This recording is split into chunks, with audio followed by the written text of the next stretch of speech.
Furthermore, factors such as data localization, data governance, big data, netizens' right to data, modernization and protection will be considered in relation to these benefits. Panel session 2, which is going to be building trust in Nigerian digital services.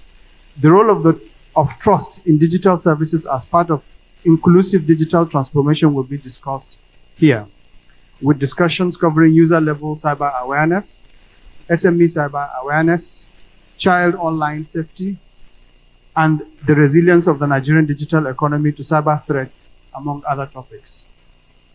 Panel session 3, which is on internet as an enabler of inclusive development. The session focuses on internet's impact on governance, citizen participation through e-governance, digital literacy as a tool for national development. Then the last panel session, which is the fourth, is on Nigeria's position in the future of the internet. This session focuses on new and emerging technologies as well as Nigeria's role in the current global digital transformation, how it benefits not only sectors' growth and development, but also a more inclusive, impactful, and improved national digital economy. Ladies and gentlemen, you are all stakeholders here, and I implore you to consider the following issues as you ask yourselves the following questions as you go through the deliberations today. What can be done to provide internet access to over 50 million unconnected Nigerians and increase the broadband connectivity to 75% of citizens by 2025, as outlined in the National Broadband Plan of the 2020?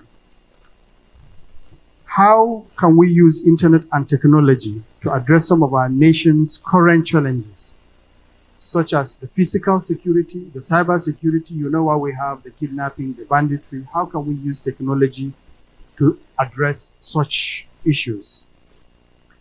How can we also educate the 18.5 million out-of-school children? As recent report, I think by UNDP says that 18.5 million children are out of school. How can we use technology to short-circuit the educational system, to give them quality education using the internet?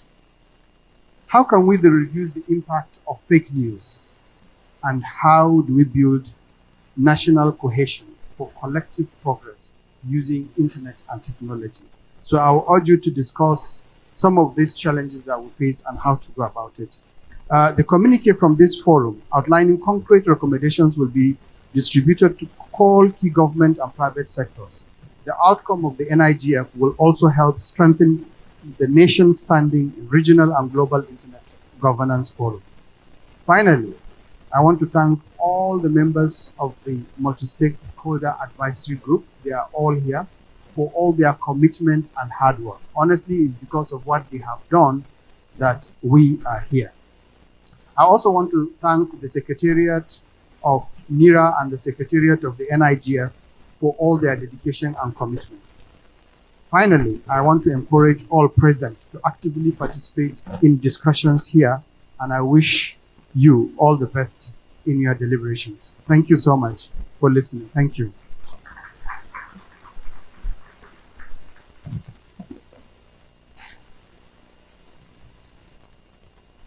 Thank you very much, Mr. Chair. Thank you, everyone, for listening. We're going to move straight into the goodwill messages, and I have the honor of calling somebody that we call Mama Nira, Mama NIGF, the chairperson of the West Africa Internet Governance Forum. This is Mary Uduma for her goodwill message.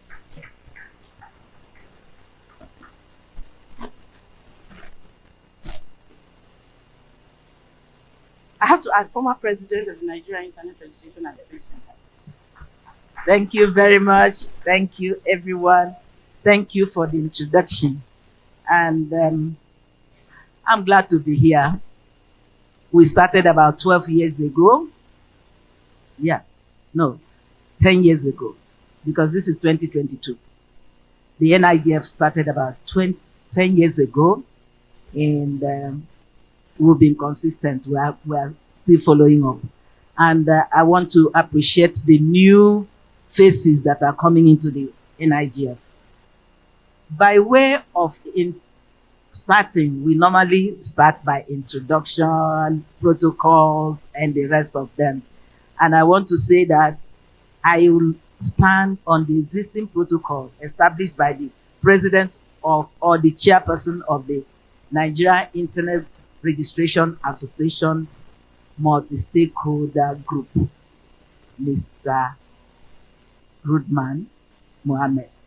So I stand on the existing protocol, but I must recognize those, a little bit of us, especially the minister that graciously has sent a representative and also allowed the PAMSEC of the Ministry of Communication to be here. We are not taking it for granted. I recognize you, sir, Dr. Alu. I also recognize the representative of the minister. That's the person I was trying to recognize. Though he's online, but he will speak to us shortly. So I recognize that, and I recognize representatives of all other industry stakeholders, including our regulatory authorities. You are welcome, and the press as well, you are welcome. I am very, very glad to be invited to give few words in goodwill message at this 11th Nigeria Internet Governance Forum. I am reading this, I am saying this message from the Africa Internet Governance Forum Secretariat, since I am the chairperson of the Africa Internet Governance Forum MAG. So I also represent the West Africa Internet Governance Forum. So, and we are glad to say that we have seen that Nigeria has consistently been holding its annual IGF since its re-establishment in 2012 as a truly multi-stakeholder national initiative in line with the principles of the United Nations Internet Governance Forum. This initiative is not just limited to Nigeria, it's for every country. But the anchor is the Undersecretary of the United Nations Secretariat. And we have the Secretariat in Geneva. And this initiative, we have the national initiatives, we have the regional initiatives, we even have the youth initiative. And Nigeria has added women initiative on internet governance. So we are so glad and excited, and we commend Nigeria IGF multi-stakeholder group for consistently holding and making sure that every year there is internet governance in Nigeria. And some other countries don't do that, but Nigeria, we have been consistent in doing that. So I want to say kudos to Nigeria. Please help me to clap. I also want us to know that the Africa Internet Governance Forum is a platform for an inclusive, multilateral, multi-stakeholder, and multilingual discussion on issues pertinent to the internet and its governance in Africa. It started first. So we even in 2011, that's when we started it, 2011. And it has been holding yearly. The Secretariat is in the African Union Secretariat or African Union Commission in Addis Ababa. So, and nations bid to host the Africa Internet Governance on yearly basis. And I am told Nigeria is also indicating interest to host us in 2023. So we hope that you win the bid and you're able to host the Africa Internet Governance Forum in 2023 in either Abuja or Lagos. And I'll be so excited if Nigeria wins. The process of selecting is with the Africa Union Commission. As countries bid and express interest, if they are evaluated, then they can get a bidding host a successful bidding, and they can then host. The last one we did was in Malawi.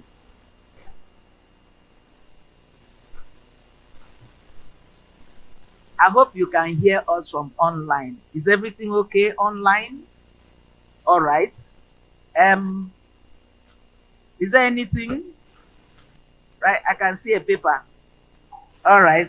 Thank you very much. So, and we want to say that the theme you have chosen in 2022 is in tandem with the provision of the National Digital Economy of Nigeria and Digital Economy Policy and Strategy of the Honorable Minister of Communication and Digital Economy.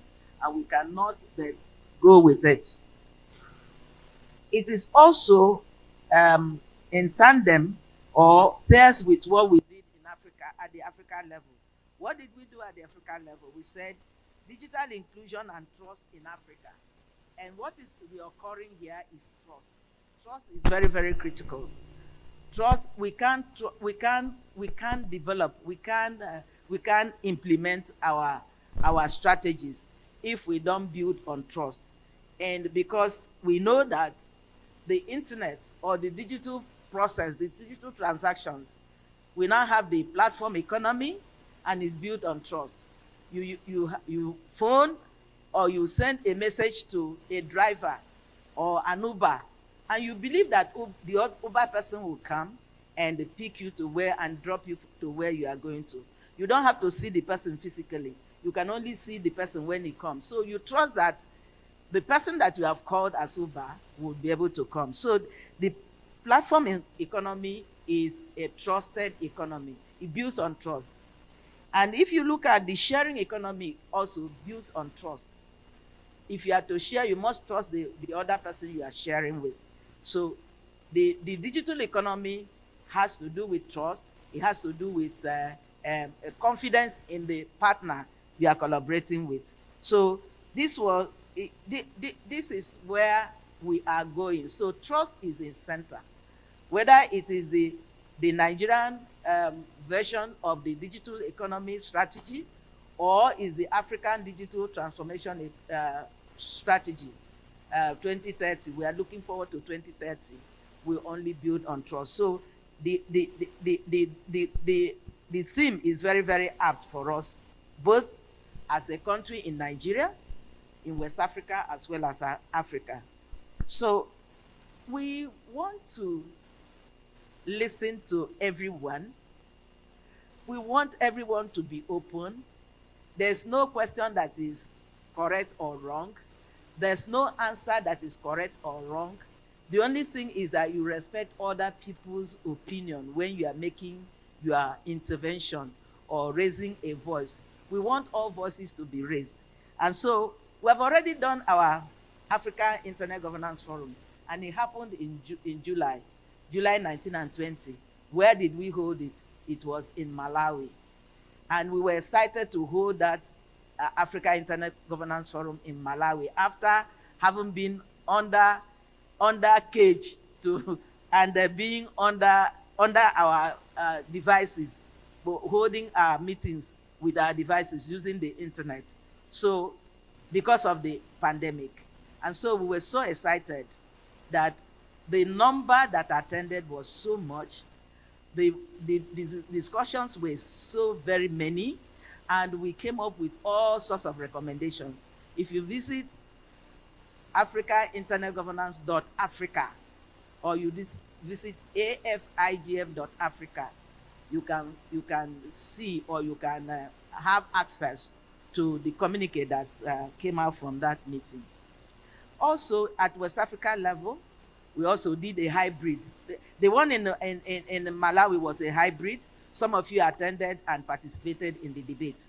The head of state of Malawi spoke to us virtually, and it was very, very well attended, and the discussions and the recommendations and messages were very, very apt for what we needed in Africa. At West Africa level also, we held the West Africa Internet Governance Forum in Accra, Ghana. Accra, Ghana, and it was between the 25th and 26th of, or 26th and 27th of May this year. So, and our topic then was that is digital innovation, data recovery for uh, post COVID-19 recovery. So we also discussed and we came up with communique. It's also published on our website, um, westafrica.org. When you get there, you would see the publication. What are we expecting from you people as Nigeria Internet Governance Forum? That you discuss, debate, argue, and come up with what? Concrete and actionable recommendations.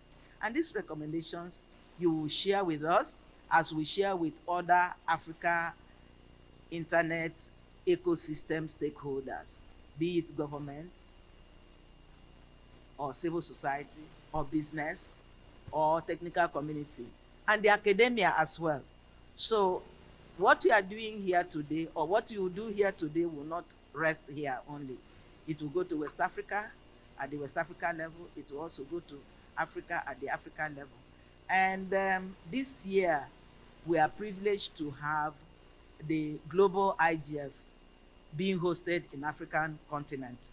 So, and as members of the, as sons of the soils, or as sons of the soil and daughters of the soil, we believe that you participate effectively and actively. And our decisions here, our communique here, our messages here would echo again at the global IGF that will happen in Addis Ababa. I'll stop here because I'm giving 4 minutes only to speak. I hope I've not spoken more than 4 minutes. But you are welcome. Please, I'm here. If you have any question about Africa IGF, please ask me. West Africa IGF, please ask me. And even the global IGF, please, I'm here to answer the question. Thank you very much for coming. Thank you, everyone. And God bless you as you debate today. Thank you.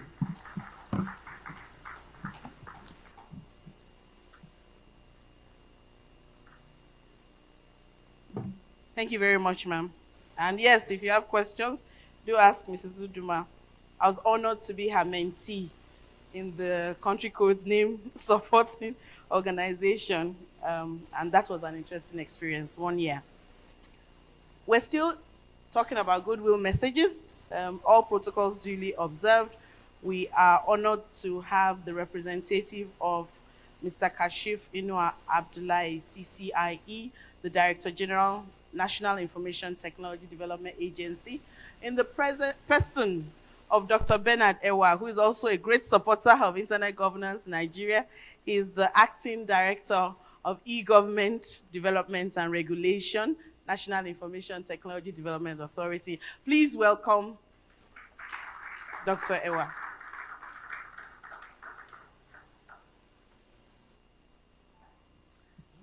Thank you very much. Thank you, distinguished guest. I'll try not to make my 4 hours elastic.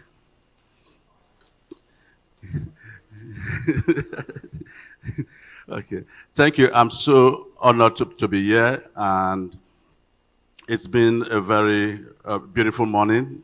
I thought the weather was just good for us and provides us a great place to begin this discussion on digital transformation, right, or digital economy.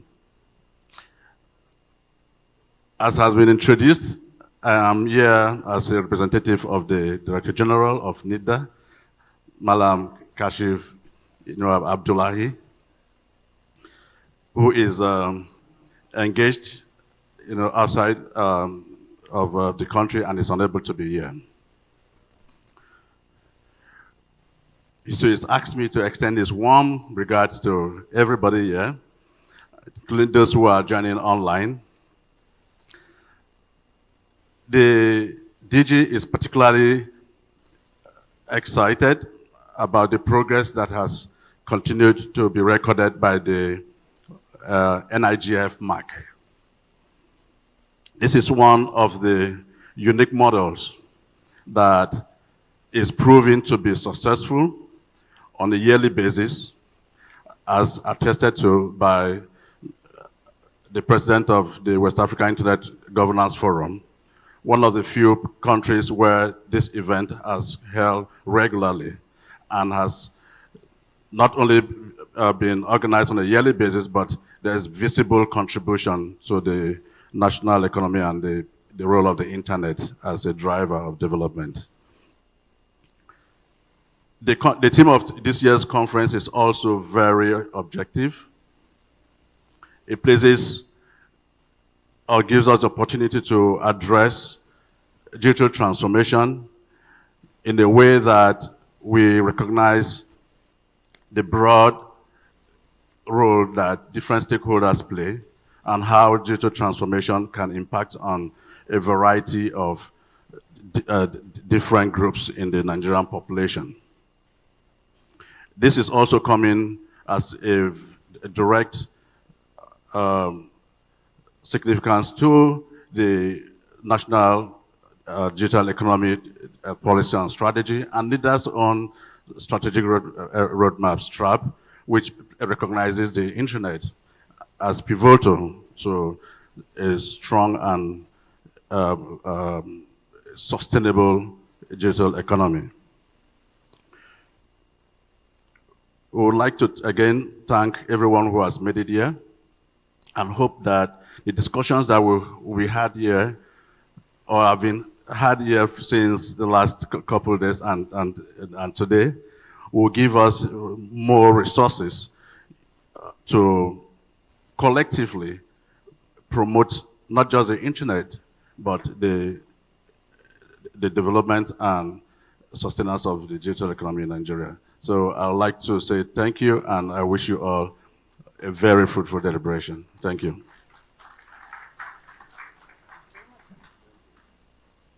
If you see me smiling, it's because I just heard that the compare is almost here. My time of acting is almost over.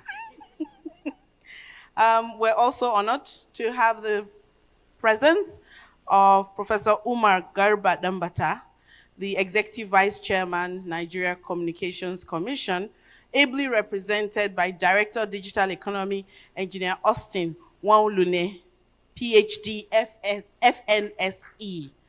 Thank you, Engineer Nwaolune.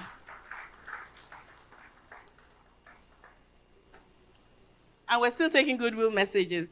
Pardon me, online audience, if I don't identify with you enough. Yay, online audience. Well done. Can you hear us clearly? Yes, yes, awesome. Thank you, sir.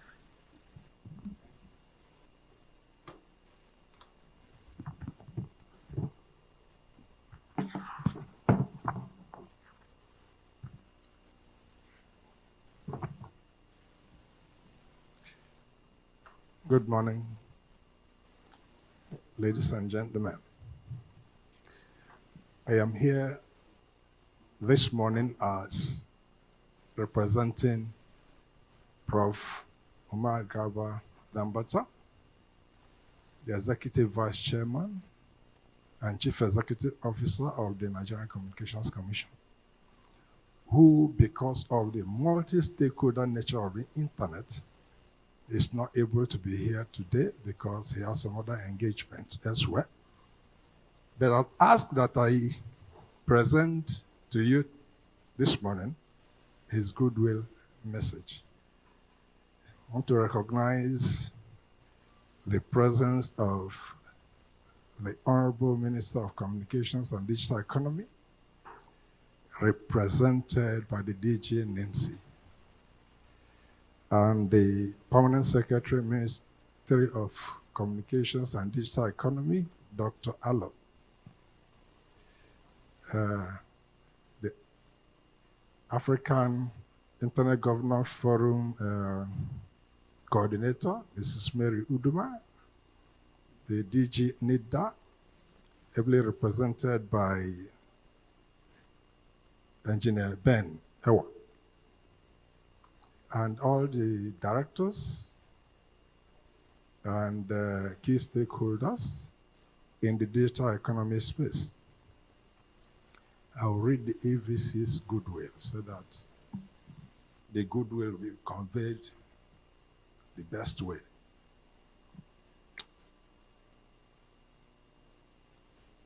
All distinguished guests, ladies and gentlemen, the 11th edition of the Nigeria Internet Governance Forum, organized by the Nigeria Internet Governance Forum Multi-Stakeholder Advisory Group, is a celebration of NIGF's dedication to promote the internet as a tool for personal and national development.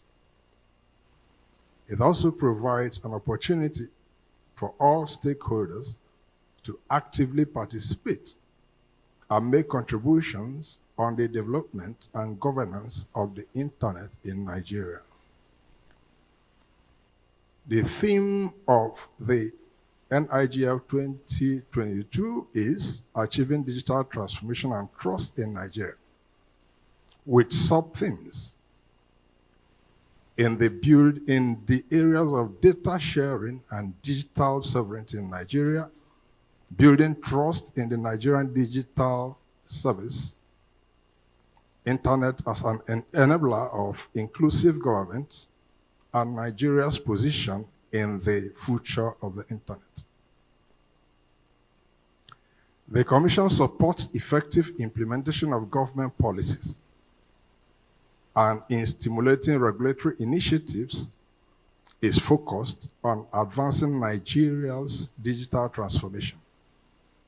The launch of the Nigerian National Broadband Plan 2020-2025 attests to the fact that Nigeria is poised to join other nations and become a global leader in transforming its economy into a digital one.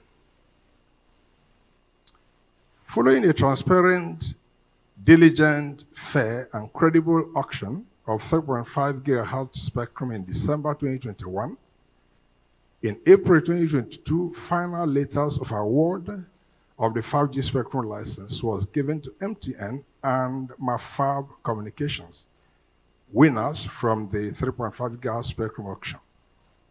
The winners are committed to deploying the services in the country according to Nigeria 5G roadmap.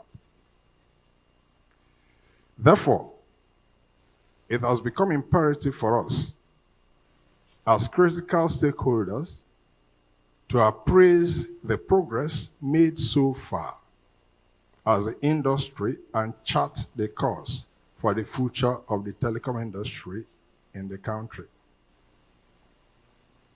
The forum will take advantage of the multi-stakeholder nature of internet governance processes to harness aggregate productive ideas towards facilitating a more effective approach to fostering digital transformation and trust for the benefit of Nigeria. The outcomes are expected to build consensus among stakeholders on actionable recommendations for both state and non-state actors in the internet ecosystem. This forum will also advance the nation's position at regional and global internet governance forum.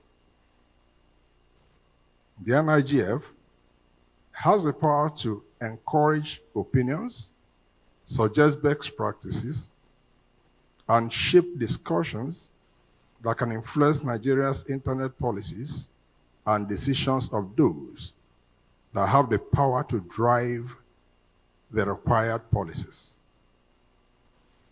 The output of this forum will be published on the NIGF website and will also be shared with the academia, the civil society, and all stakeholders for adoption and implementation as it applies to them. Without further ado, let me once again welcome all participants to the 11th edition of the NIGF.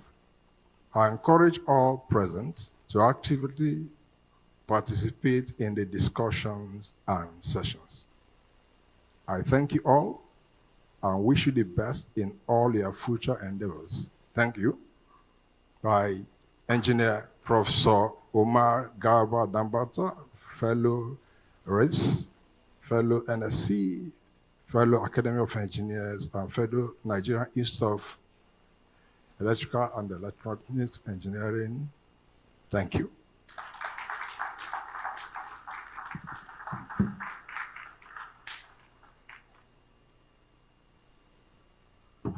Can we give him a round of applause one more time, please?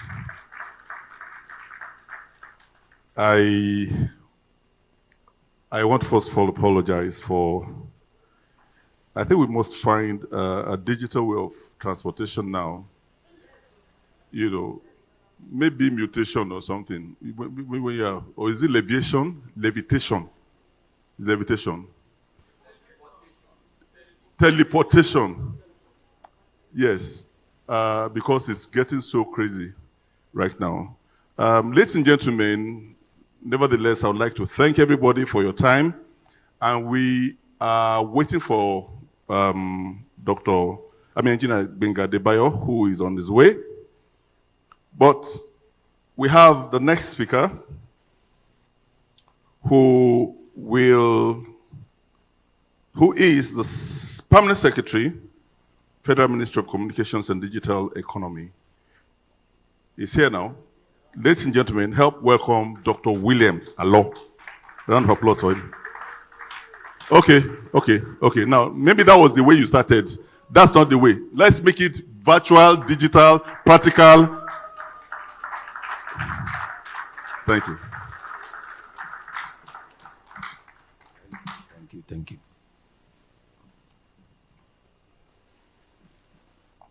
Thank you, Mr. Chairman. The Honorable Minister,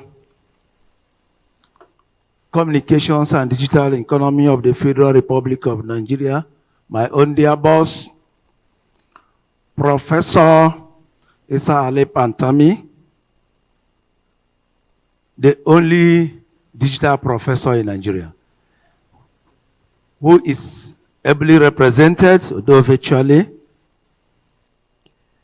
the chairperson, coordinator of the African and West African Internet Governance Forum here present.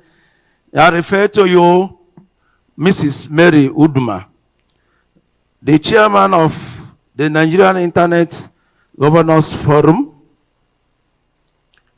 also here present. My able directors in the Federal Ministry of Communications and Digital Economy, I refer to you, Director ICT, Engineer Samuel Okoye, who is also here present. I also recognize you, my Director in charge of radio monitoring and survey. I refer to you, Engineer Benga, who is also here present. All the representatives of our internet agencies under the supervision of the Federal Ministry of Communications and Digital Economy that is here present, and even those who are listening to us virtually. I recognize you all. I also wish to recognize you, all of you in this hall. You are all very, very important to the digital economy and the digital revolution pioneered by the Federal Ministry of Communications and Digital Economy. I say, please, you are welcome. We are happy to be associated with you people, and we are happy with what you are doing, because the more you perform, the more you are helping us in digitalizing this economy. And that's why we say it is now a period for digital revolution. My goodwill message goes this way. One is that it gives me a great pleasure to be a part of the Nigeria Internet Governance Forum 2022, for which we are here for.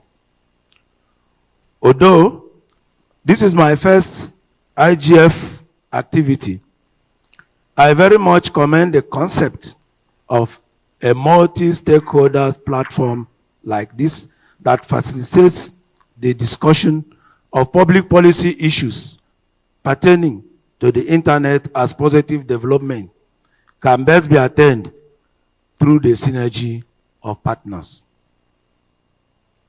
This year's theme, Advancing Digital Transformation and Trust in Nigeria, rightly captures the challenges of countries such as Nigeria as far as digitalization is concerned. I must state here that Nigeria is here to make the most of the digital revolution. The benefits of digital transformation, such as inclusive and sustainable growth, improved governance, and responsive service delivery, still elude this our great country called Nigeria. One of the products of my ministry is the nation's e-government master plan, which introduces a planned implementation of 25 initiatives in various sectors in the public service.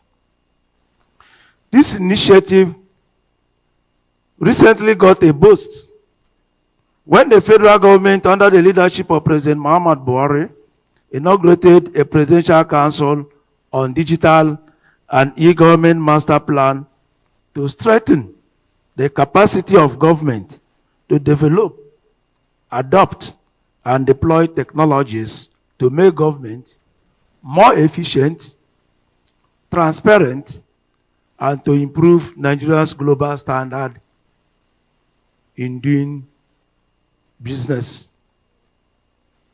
The Presidential Council, amongst others, shall work with the legislative and executive arms of government to facilitate the passing of an e-government bill into law as soon as possible, and the establishment of a legal and organizational framework and policies to drive the implementation of e-government projects in the country. To encourage the states to adopt this master plan, a 27-man presidential council which has also one governor from each geopolitical zone as members, have been set up. Our efforts at digital transformation must focus on a platform that is honest, ethical, transparent, resilient, secure, and trustworthy. I think I heard our chairperson here mentioning trust. And that's one of the major aspects of digitalization. That trust must be there. We must protect users and deliver enhanced citizen confidence to help create that particular trust we are talking about. Our newest agency, the National Data Protection Bureau, has the mandate to provide legal safeguards for the processing of personal data as contained in the National Data Protection Regulation. There is an old African proverb that says, and I quote, "If you want to go quickly, go alone. But if you want to go far, go together." In the world of fast-paced, modern digital technologies, strategic partnerships are the keys to going far.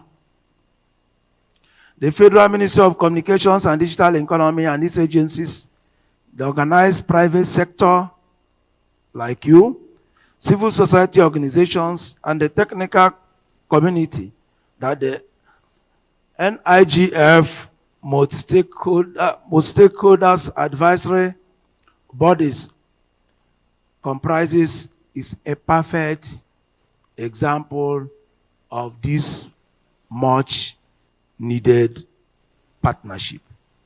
There must be a robust partnership between your body, the NIGF, and all other similar bodies to support the government so that jointly we can get to the promised land. The promised land will be when all aspects of governance and all aspects of doing everything in this country is digitalized. I heard somebody here suggesting that very soon even transportation will be digitalized. And we may call it tele or tele-air, whatever. But that shows the extent to which we are moving on. We are on a fast lane, and Nigeria cannot be left behind because we are moving, and the whole world is moving. You can see that already we are moving already from the 4G to 5G very soon. And as the world is fast moving, we are told that already some people are already thinking ahead of 5G to take off 6G and even 7G. So very soon, I'm happy with the effort of the Federal Ministry of Communications and very good bodies like your own. We will get there. We're already on the move. On this note, I said, I look forward to a very robust discussion by members, of which whatever suggestions, whatever communiques that you may bring out today, after these very important sittings, the government will not waste any iota of minutes to implement some of your decisions for the interests of all the citizens of this country. On this note, I say you are welcome, feel relaxed in this particular very important program, as I know what you people can do. And as I said, we are partnering with you. We are going to give you our total support. Thank you once more, and may God bless all of us. Amen.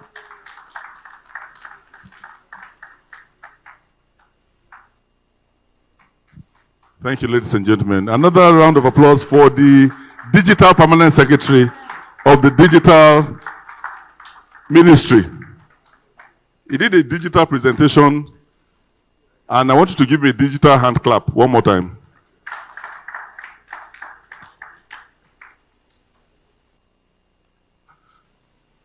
One of our greatest assets here in Nigeria is the fact that our identity is now getting, a niche in everything that we do in Nigeria and abroad. I just wanted to do my passport the other time, and they said, hey, you have to bring us your NIN. It's no longer like before. And I said, wow. It means that NIMC has done a good job. Some years ago, it looked almost impossible. It was like a mirage that it was going to be possible. But we thank God for Dr. Alo and all the big men here who have worked day and night to bring us to where we are in Nigeria. And so, the DG of NIMC is online. I would like to confirm if we can link up to him right now. He's online and he's waiting.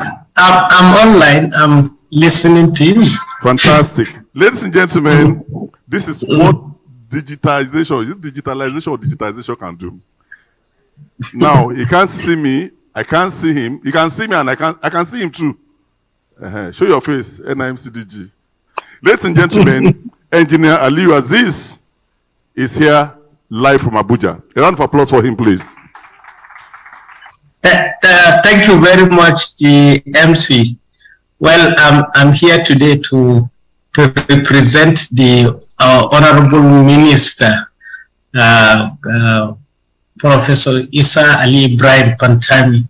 My humble digital PAMSEC, Dr. Williams Wanko Ano, my own Mama Nira, Mrs. Mary Oduma, coordinator AIGF. I'll have her saying 10 years ago, but I knew her, I think, 34 years ago. And my brother, Mohammed Rudman, the chairman for Nigerian Internet Governance Forum, my other colleagues and their representatives, the captains of industries, all the industry regulators here present, ladies and gentlemen. I will now give the keynotes of my honorable minister. As usual, he will say, good morning, distinguished ladies and gentlemen, and a very warm welcome to you. I'm truly honored and excited to be part of this event and consider it a privilege to be given a keynote speech on advancing digital transformation and trust in Nigeria. I want to thank the organizers of this event for inviting me and key agencies under the Ministry of Communications and Digital Economy to participate at this multi-stakeholder forum. I'm deeply honored and grateful to share the work we have been doing on the digital transformation of Nigeria and our sectors. The digital transformation journey of the Ministry of Communications and Digital Economy has been both a daunting task and an interesting experience. The mandate of the then Ministry of Communications was expanded to include digital economy, and work started to provide structure and framework to accelerate implementation and achievements in digital economy and e-government in Nigeria. Our efforts and hard work paid off with the presidential launch of the National Digital Economy Policy and Strategy on 28th November 2019. The focus has been to use digital technologies to transform our economy and sectors so that government can be more efficient and transparent, thereby improving Nigeria's global stand in the ease of doing business index. Information, communications, and technology, ICT, has been known around the world as the most significant driver of innovation, growth, and competitiveness. Nigeria is no exception to this, and the National Bureau of Statistics reported that Nigeria's ICT sector was the fastest growing sector in both the fourth quarter of 2020 and entire year of 2020 and also 2021. The sector's growth rate was instrumental in supporting our country to exit the recession triggered by COVID-19 far earlier than predicted by experts. One can see that the unprecedented contribution by the ICT sector to our GDP in the second quarter of 2022, which was 18.44%, is a good example of the important impact of digital economy on the overall economy. Without a doubt, ICT will continue to play a key role in assisting developed and developing countries in moving towards sustainable growth of their economy. In the same vein, and in the last 2 years, the sector has provided ICT intervention in no fewer than 1,607 institutions at the federal and subnational levels. 2 virtual institutions established by the government have trained more than 500,000 Nigerians on digital and emerging technologies, while the recent auctioning of the spectrum by the ministry generated over 400% revenue to the federal government. Furthermore, the ministry partnered with Korea International Cooperation Agency to develop a national e-government master plan, which was approved by the Federal Executive Council in 2019, with achievements ranging from training of over 1,400 Nigerian public servants in both Nigeria and Korea on e-governance, the launch and handover of e-government training center to the federal government in 2019, as well as the signing off of the phase 2 of e-government project for building foundations towards digital governance in Nigeria 2020 to 2026. All these achievements were as a result of the diligence, hard work, and commitment of the ministry and its agencies to successfully implement NDEPs and transform our economy. Nigeria's progress in e-governance has elicited recognition from international community and stakeholders with the appointment of the Honorable Minister of Communications and Digital Economy as the chairman of the 2022 Forum of the highly regarded World Summit of Information Society. Likewise, in our quest to actualize a digital Nigeria, a presidential council to coordinate the development of an indigenous economy was established and inaugurated by the President and Commander-in-Chief of the Armed Forces of the Federal Republic of Nigeria, President Muhammadu Buhari, GCFR, at the State House in August 2022, that is last month. The Council has been tasked to strengthen the capacity of government to develop, adopt, and deploy digital technologies to enhance digital transformation of all our sectors. In essence, we need a digital government, a digital society, and a digital economy for the digital transformation of our nation, Nigeria. It must be a nationwide, coordinated, deliberate, and intentional approach to reorganize administration and governance, as well as government to citizen engagement, government to business interaction, so as to improve the lives of our people and support stronger economics. To raise awareness and as part of stakeholder engagement, the ministry championed and obtained approval for the commemoration of Digital Nigeria Day every 24th October. This is an awareness creation program in the digital economy sector for continuous and rapid transformation of every sector through digital innovations and emerging technologies.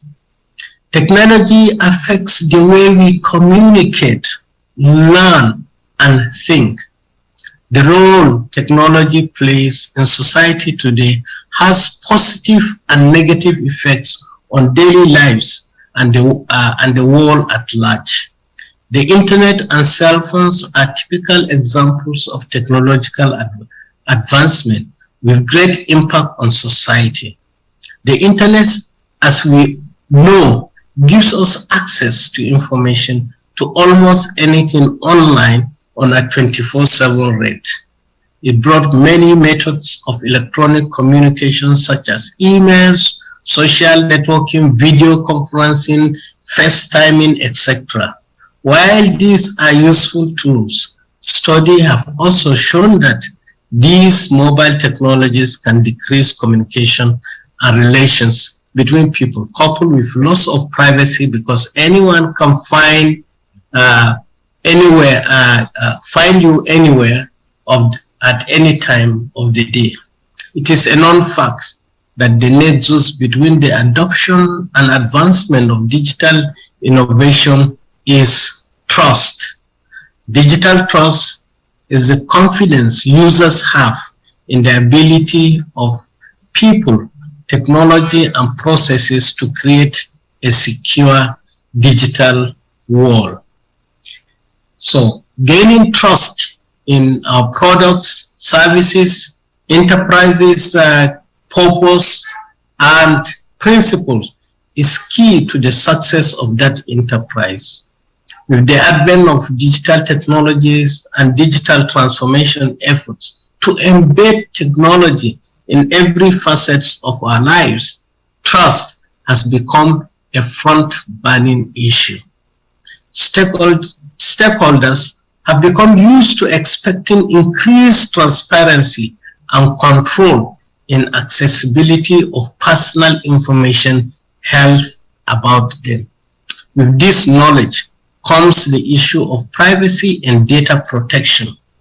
And to build trust, organizations and enterprises must leverage the very technologies that enable digital transformation to build digital trust on these four pillars.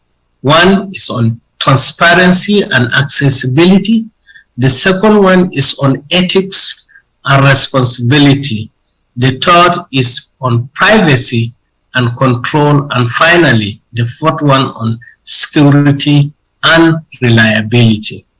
What is needed is a combination of right technologies and cohesive effort across leadership and governance, strategy, principles, policies, processes, and culture. Trust must be weaved into the very fabric of the organization. By integrating these four pillars, organizations can build long-term digital trust and strengthen relationships with their stakeholders and customers. So, distinguished ladies and gentlemen, the Nigeria Digital Economy Strategy has identified key areas of focus to drive and enable adoption of digital technologies to foster the safe, vibrant, and consistent growth of our digital economy. It may interest you to know that all agencies under the Federal Ministry of Communications and Digital Economy have a role to play in achieving targets set out in the NDEP's blueprint. Government has committed to take the lead in driving the public service delivery through systematic application of technology. That is a mix of technology and better business processes to drive efficiency, effectiveness, and quality of service. By the same token, the federal government is committed to leveraging ICT to directly target the full range of development objectives, extend the reach of the social, economic, and political reforms the nation is pursuing now, and support all government efforts and strategies towards achieving sustainable development goals. Finally, the NDEP's document is available for download, and I want to appeal to all participants to endeavor to study the strategy for us to seek areas of collaboration to transform Nigeria.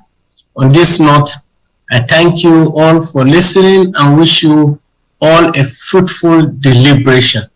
My honorable minister will always say that for you to participate in this 21st century, you need four things.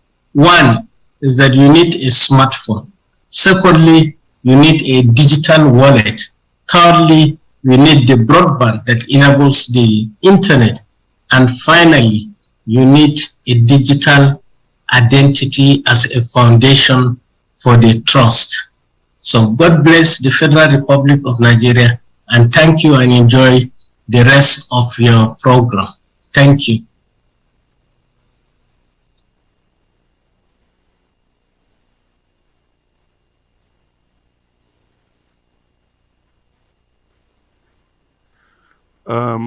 I need to talk to the PS. Let's give him a round of applause. That is the minister, please, represented by the NIMC.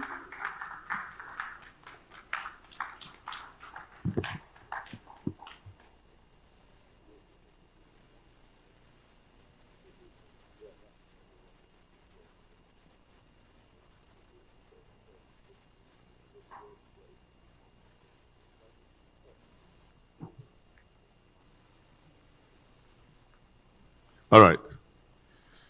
How do I do this? We have about two people who ought to do some goodwill messages, representative of Alton, and my friend, my Aburo, Benga Sheson. But there's a standard procedure in events, and whether private or public, once the governor or the minister or the president does their messages, no other person is permitted to do so. So I just want to apologize to the two people remaining to please bear with me. What I will do is I will try and see how to manage the time, because it's imperative that they've been here. It's imperative that we hear them. So if you don't mind, I will try and squeeze in some time, especially when the permanent secretary is here and is standing by the rules. So please, my apologies. At this point, I'd like to call on Caleb Ogundele, President Internet Society Nigeria, represented by his VP, Kunle Olorundare, an engineer, for the vote of thanks, after which we'll go straight to tea break and then the breakout session, first breakout session. Thank you. A round of applause for the VP.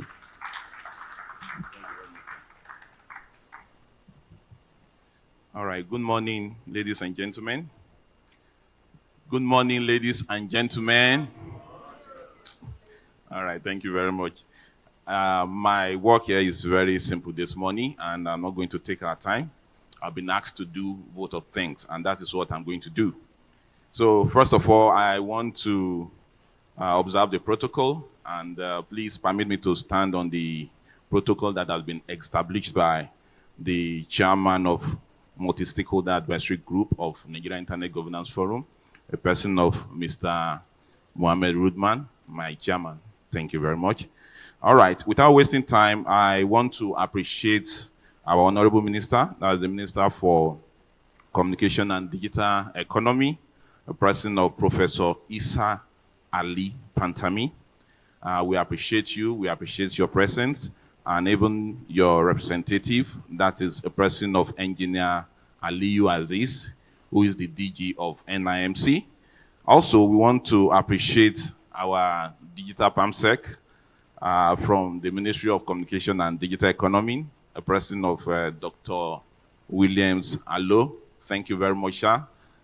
We appreciate your presence and even your speech. And without mincing word, I want to appreciate the Executive Vice Chairman of Nigerian Communications Commission.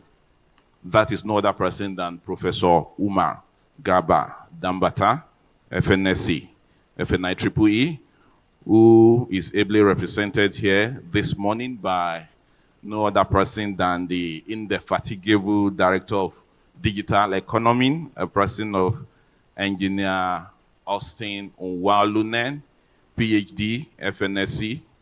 And please, I would like to add this, is the pioneer chairman of Nigerian Institute of ICT Engineers. Thank you very much, sir. Also, I would like to recognize and appreciate the presence of the Director General of NITDA, Mr. Kashifu Inua Abdullahi, who is ably represented by Dr. Ben Ewa, Acting Director, E-Governance Development and Regulation from the same organization, that is NITDA. And the list is long, and as a matter of fact, that is my job, and I have to get it done. The next person I want to appreciate is the Director of IT from the Ministry of Communication and Digital Economy, that is Mr. Emma Okoye. And also present with us, that is what I expect. I expect us to give both digital clap and physical clap. We also want to recognize the presence of Director of Radio Monitoring and Survey, and that's no other person than Engineer Binga. Thank you very much, sir. And, well, the last but not the least, the gentleman from the fourth realm of the estate. You are recognized, and we appreciate your presence. And sorry, one more thing. I will not miss my mommy out. So we want to appreciate your presence, man. That is the chairperson of West African Internet Governance Forum. And she doubles as the chairperson of Multi-Stakeholder Advisory Group of Africa Internet Governance Forum. Thank you very much, Mrs. Mary Uduma.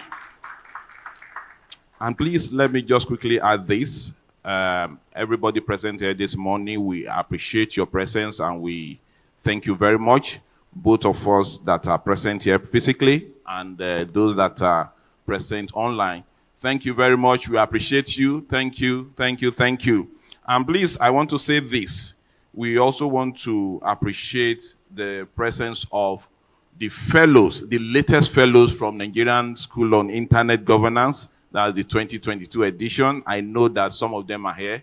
We completed the program yesterday, and they were encouraged to make sure they attend this program. So I know some of them are online, and some of them are here physically. And all right, the academia, the academic luminaries, you are recognized, and we thank you. And the last but not the least, the tech community, together with the civil organizations. Please, let's give them a round of applause. Thank you very much. We appreciate you. I remain your humble servant, Engineer Kunle Olorundare, standing in for the president of Internet Society Nigerian chapter. That is Mr. Caleb Olumuyiwa Ogundele. I am his vice president. Thank you. God bless you. And I guess you're a fellow. Are you a fellow? It's a fellow. So give me a round of applause. You know, there's one thing in Nigeria. We love our titles. We love our titles. One guy was introduced by an MC, you know, importer, exporter, cocoa water, this, that, MSc, PhD, PLP, LPC, APD, PDP, SDP. And by the time everybody was even bored, so the MC went to sit down. So the man took the mic and said, "Nah, you did not put RIP. RIP. You're supposed to add that one." Thinking that RIP is a title. Let's clap for ourselves, ladies and gentlemen. It's been a fantastic event. Okay, so someone is miffed that we've not, they called the name of the director, ICT, wrongly, and he wants us to correct it.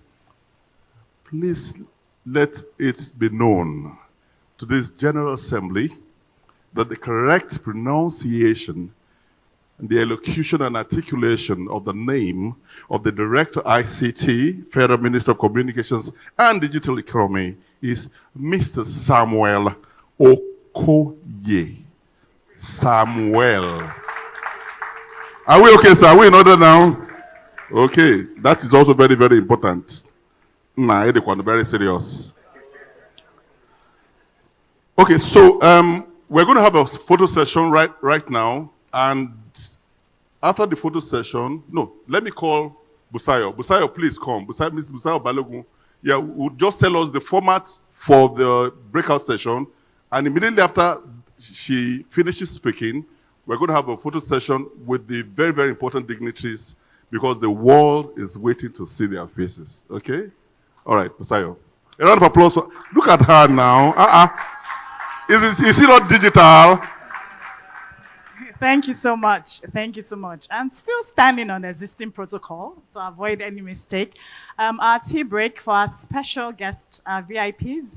There's an usher here. When we're done with the photo session, she'll lead you to the back of this hall so you can have your tea break. The others, you can go to the back. And then for our breakout sessions, we have 4 breakout sessions. The first breakout session will be in this room for room 1. And then the other 3 rooms, we have a breakout session at the back. The Emerald Room is clearly labeled. You see the usher is also here. She's going to assist and direct everybody there. And the remaining 2 breakout rooms are downstairs. The Opal and Sapphire Room, breakout session 3 and 4. Once you go downstairs, there's one to your left and one to your right, clearly labeled. If you have any problem, I'm here to assist you.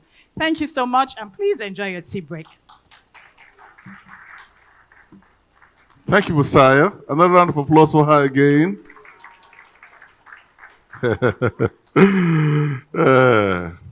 All right, so as we were saying, we're going to have a photo session. So I'd like to call on the distinguished VIPs in front to please come, make your ways, and let us all get ready for the tea break. Now, hello, tea break is 10 minutes.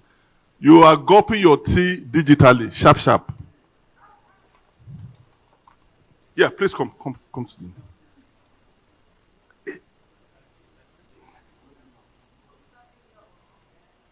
Up is okay.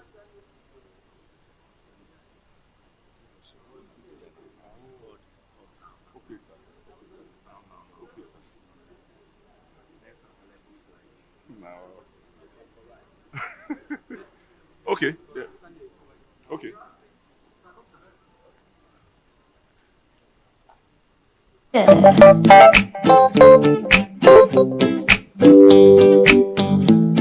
I'm in chains, you're in chains too. Our uniforms and you are uniforms too. I'm a prisoner, you're a prisoner. Again, our online participants, we have not forgotten you. You are very dear to us. So if you look at your screen, you see a pop-up screen, and then you choose the room you want to go to. So the online participants, look at your screen, there's a pop-up, and you see the breakout room session 1, 2, 3, 4. So if you pick the breakout room you want to go.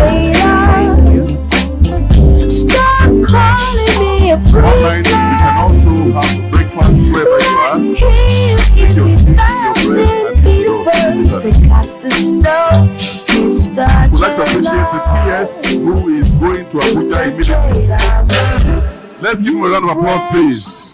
All my strategies, you oppress, borrow every part of me. What you don't like I said, we have 10 minutes for break, for the breakfast. So 1 minute has gone. If you are still sitting, you're on the long thing. About my point of view. The ushers are around you to take you to where you should have your breakfast. Treat me like a modern slave, Mr. Jailer. I'm talking to the jailer. Stop calling me a prisoner. You can go and have your breakfast. We have only 10 minutes, 8 minutes more. After the 8 minutes, breakfast session will be over. Mr. Jailer.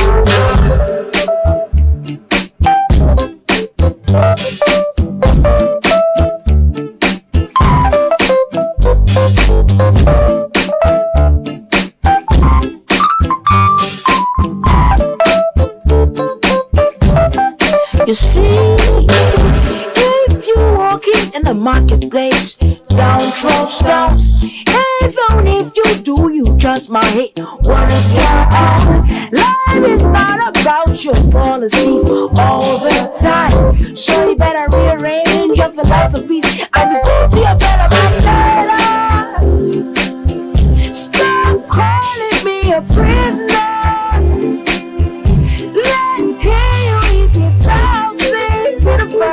That has the stone, Mr. Jailer.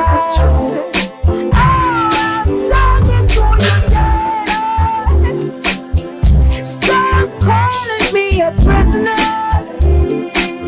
The reason why I'm shuffling the breakfast to 10 minutes is to accommodate the speakers before we go to our breakout session. So we're still going to listen to the guy from Paradigm Shift and the representative of the acting chairman. Immediately we convene in the next 8 minutes. Thank you. What you don't know, what you won't know, what you can know. Jailer.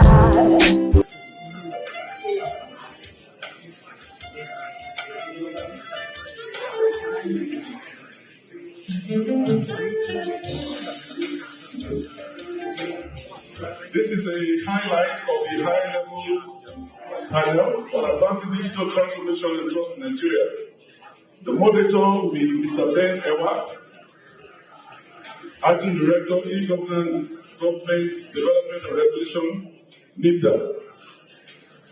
And the lead paper will be done by my friend and namesake B.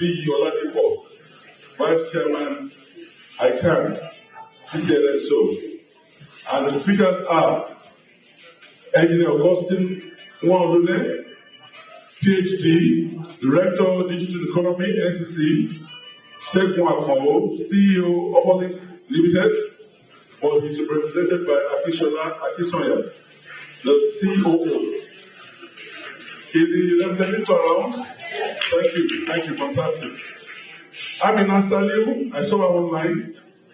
So she's online and she's here. That means she's here already. Tony Oloriteru, Chief. He, yes. Co-founder. He's on his way. Okay, fantastic. Martin Koyabe, Senior Manager, African Union Global Forum on Cyber Enterprise Project. Is he around or online? Online. Benga Sheson, I know Benga Sheson's person is here. Yeah.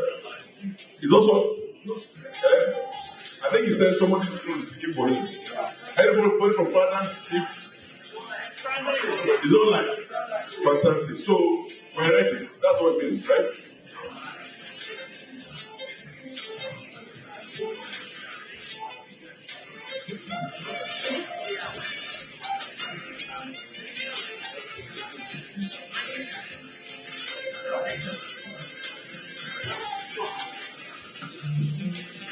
So we'll try and, yes, we want to try and set up this.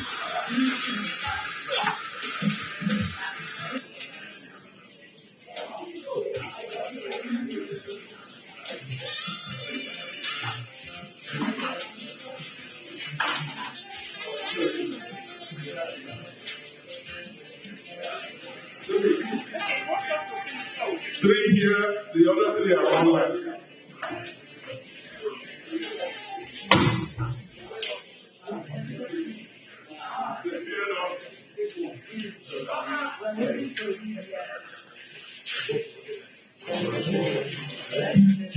All right.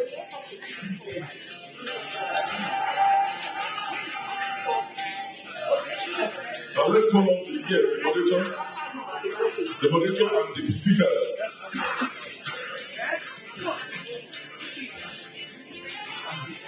Then Ewa is.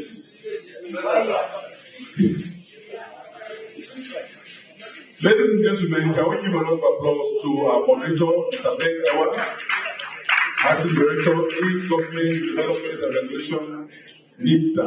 A round of applause for him one more time. That is one regulator that has been very, very excellent as far as we're concerned in all they've done so far. B. Oladipo. It should be online. It's online. Fantastic. B. I cite you, and I wonder why you are not here. You're in trouble for not coming here live. Augustine Wanlune.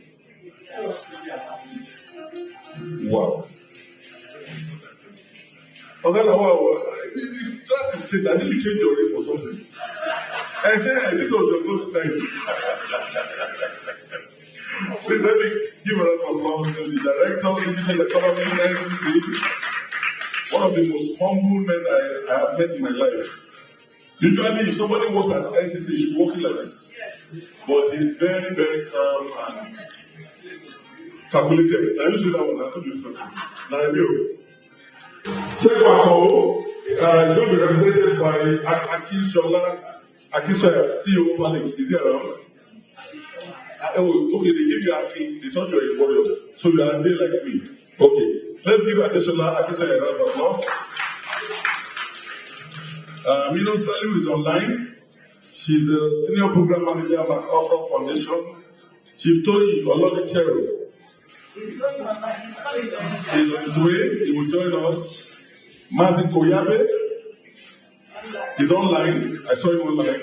And Benga Sheson, I'm told, is also online. We had this discussion 3 years ago. He said it was online. So, ladies and gentlemen, without much ado, we have managed our time so well. Let us give a round of applause to our moderator as he takes over the event. Ladies and gentlemen, a round of applause, please. That's not good enough, no. Please give me a round of applause. Thank you. Thank you. I think this has come to life. Thank you very much.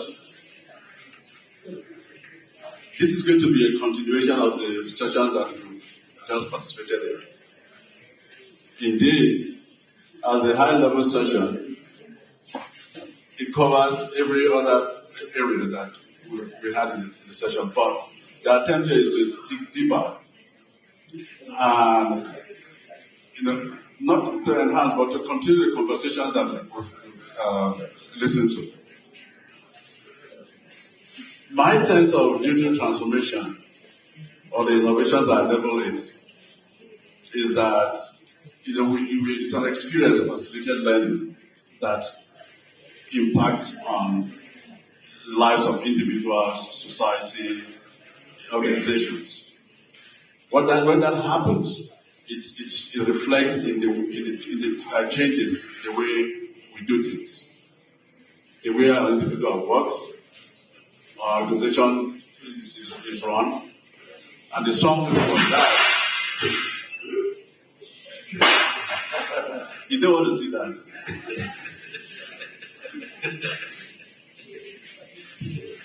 Okay.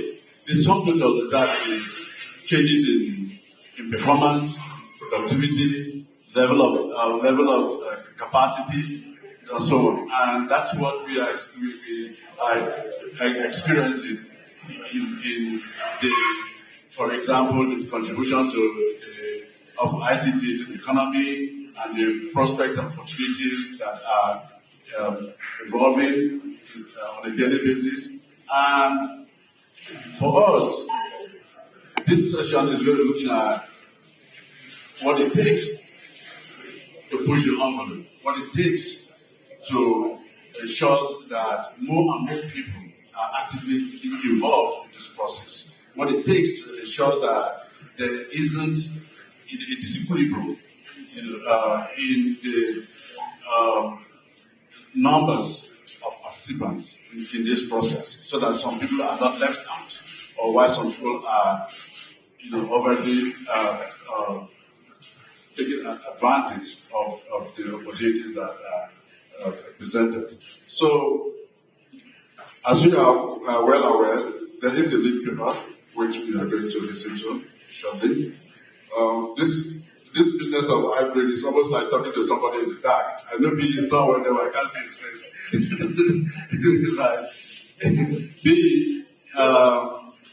If you can hear me, please, I would like you to briefly introduce yourself.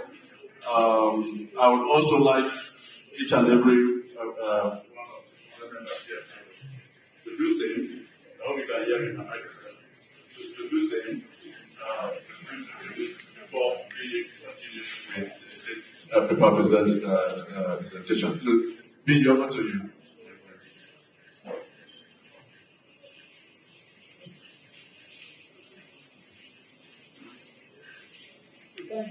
He's talking already. Can you make sure that B is audible?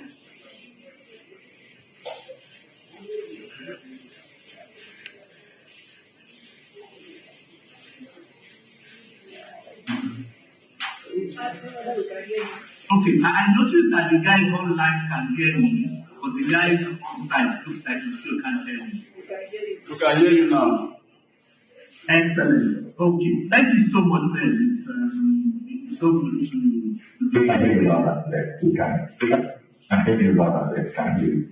Oh, okay, thanks. I see that I can be audible now. Thank you. It's good to be here again. And I heard Billy saying that I should be there. I really would have loved to be there, but as it is, I'm having a very early ICANN meeting, so I'm away in Malaysia. Actually just arrived now, and I just want to try to be part of this session before I can catch a little short time and continue with the program tomorrow. So, I would like to say, I'm planning on the existing protocols. It's an honor to be here. My name is V. I will be presenting the lead paper on advancing digital transformation and building trust. My responsibility here basically is just to raise some issues, and then I'll leave to the panel to do justice to the discussion. Thank you. Over to you, Ben, and the other guys in the introduction. Okay, thank you. The next panelist who is online, should please introduce herself.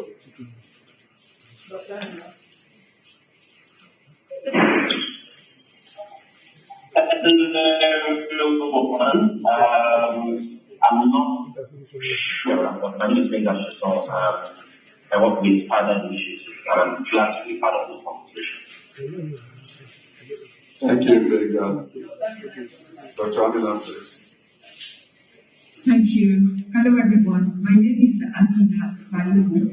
I'm a feminist father and philanthropist, and I work with the McCarthy Foundation. An honor to be here.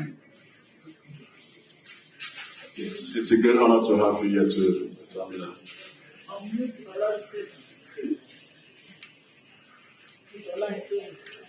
It's online, okay. Chief, if you're online, please, could you hear your voice?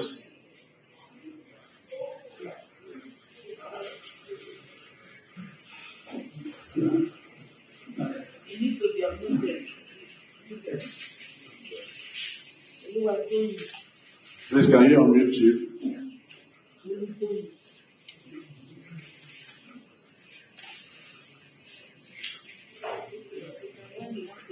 While we are waiting for you, can you make a brief introduction?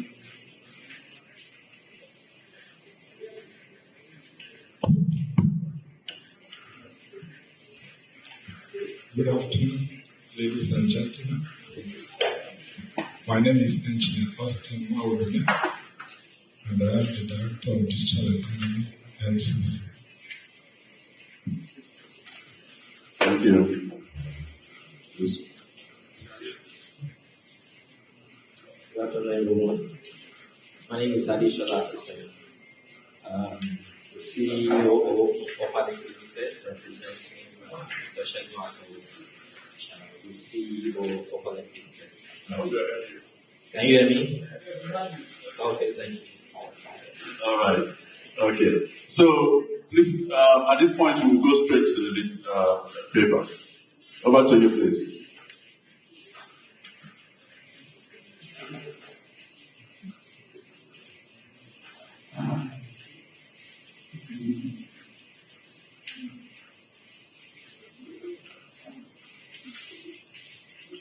Okay, thank you so much for the opportunity to present this paper.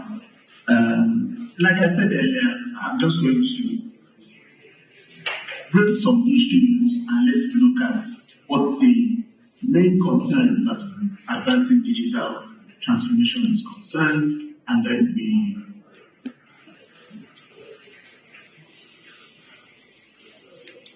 put to look at this kind of ahead and have some issues, raise issues and trash this out. So let's look at the issue of digital transformation.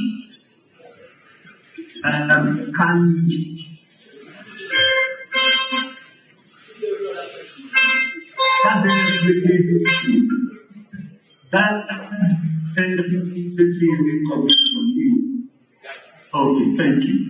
All right, so like Ben said earlier, when we talk about digital transformation, what we're looking at is actually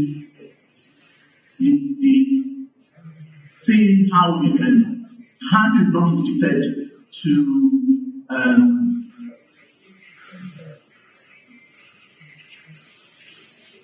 a sort of performance indicators are we measuring and how we using digital technology to improve on this performance indicator. So that helps us to provide services around, be it private sector services or public services, providing that in such a way that easily accessible, and then we have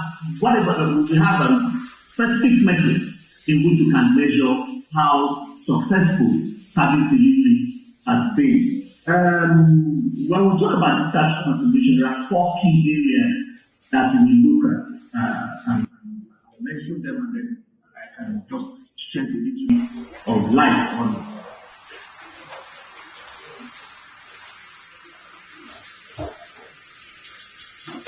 We're talking about looking at how our processes work and how we enhance the process. Typically, you have someone who renders transportation services and has a specific way that those services are rendered. But when you involve digital tools, you're changing the way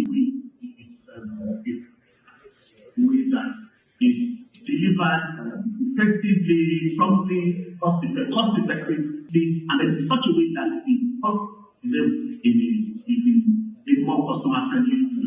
And when I'm talking about products and services, a public sector oriented has done. I read an article the other day of few fast processes have come, so we can take this into the public to look at how processes can be better respond.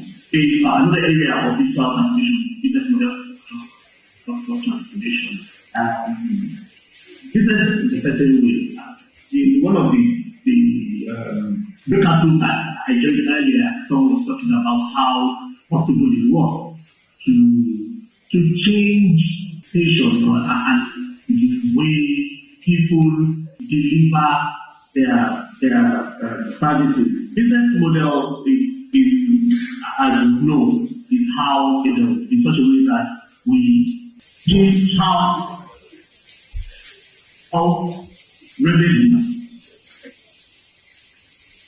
are able to environment from where we used to operate. So I new things. And then we talk about cultural transformation, which means the essence of the organization itself is and the organization is doing things in such a way that is now more appealing to people who would normally not operate in that environment. I teach in a business school where we talk about how technology and digital has changed in agribusiness is being offered. So, and one thing that not only is the culture being changed, but we're also attracting new people who are digital natives into an environment that they would normally not go into. So, transformation helps to change culture and the way things change. So, why should we be interested in digital transformation? First, it's essential to keep us ahead of the curve. I have the sense that help us to transform we are done and helps us to keep abreast with the way things are changing. We all know that things are completely different. Before COVID, a few people had done this, had programs online and all of that. It's more becoming the norm now how to use.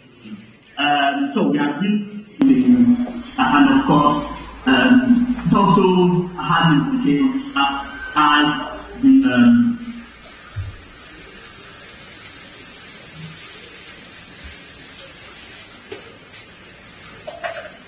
okay, someone says they can't see the things, but I don't think that's the challenge that I have here. Okay, changing demand in the sense that the way people are demand different and customer preferences are changing. Remember, customer preferences in this sense, it extends everybody. Customer preferences are changing, so people want convenience as far as the way the access is concerned. And I'll still use the example of government services. I went to sit down in my house when I was going to renew my driver's last before I came. I knew that because I spent time to study the driver's license insurance. And I've heard that it was possible to request for a renewal of my driver's license from home. So I actually did try this because I didn't want to go anywhere. Yes, it worked to an extent and I had to finish it up physically, but it just shows how people need more and more convenient ways of doing things, and that's one of the reasons why it's important. Digital transformation is important, and of course, the world is going IoT, and we need to also move ahead with our things. So let's look at some components of digital transformation. So we talk about innovation. What are the new things that are happening, the new ways of doing things, how to ensure that we deliver on the way services are provided. How do we provide experience for people such that they have a lasting, the ease of getting things done, and then at the same time it makes an experience on people in such a way to have broadband and how broadband could enhance the way things are done. So what are those structure? Where are they? Are they available? If they are not, what are things that we're doing to ensure that we bring them to bear in order for us to advance digital transformation. And operational excellence talks about ensuring that services are delivered in the most optimal way, and making them efficient for people to be able to access, and of course information and insights into the things that are being done. And one critical issue as far as digital transformation is concerned, and advancing digital transformation is concerned, is how to get to the issues that are important. But by and large, for us to be able to advance the course of digital transformation, we must be able to have this 6 key components and let it stand. Then let's look. For me, that's the starting point. It's where we were looking at, and that's all that. Now, when I say streamline, now I'm not talking about slightly it. When I say streamline, what I'm saying is have some level of interoperability so that people will know. Yes, I'm bringing this technology, but it has to work with other people. Okay. Then stakeholders involvement. My take. When it comes to this, we can't have a proper digital transformation drive if we don't adequately identify the stakeholders and then get them involved in how things are done. One beautiful thing about what we're doing here in Nigeria is the ability to bring a lot of people together to talk about the kind of things that we're talking about. And that this helps in shaping the direction that things are going. And that's why we need to involve all stakeholders and then be sure that we're on the same page. At least let people know where things are going, and then they will know how to tap into it. And then the issues around data management, data privacy, data security, that also is something that is very, very critical that we need to also consider. There's no way we're going to talk about digital transformation that will not talk about issues around data, how data is generated, how data is managed, what infrastructure is there to ensure that people's data remain private. There was an incident that happened a couple of months ago, where a certain gentleman's private data showed up online, and then people were commenting on it. Oh, is this age? Oh, is that age? And so the question you are asking yourself is, if I submit data, is it safe? So how can privacy mature? Maybe I can talk around this. You need to take, because I have a phone in my hand, does not make me digital. most people have gadgets that they carry around that they don't actually understand how it is done. I remember having a conversation with a gentleman who older than I am, and his children have bought into a particular brand of smartphone. And the gentleman is like, look, I'm not the one who I don't need this, but all I need to do is to talk. So literacy, the people in town versus the people outside of the regular environment. So how many people are digitally literate as far as the country is concerned? And this also brings me to a cause that I pushed for a while, which I am also still very, very passionate about, and that's the concept of universal acceptance when it comes to the internet. Can people be able to relate to things on the internet according to how they know how to access information and according to the languages that they speak? That today in Nigeria is a no, because we really don't have things around that area that have been properly defined. Okay, so digital literacy is very critical, and I don't mind if there's anybody who will join. Let's see how we can do something around the house of scripts for computers and things around the internet. So digital literacy is a critical point that we also need to look at.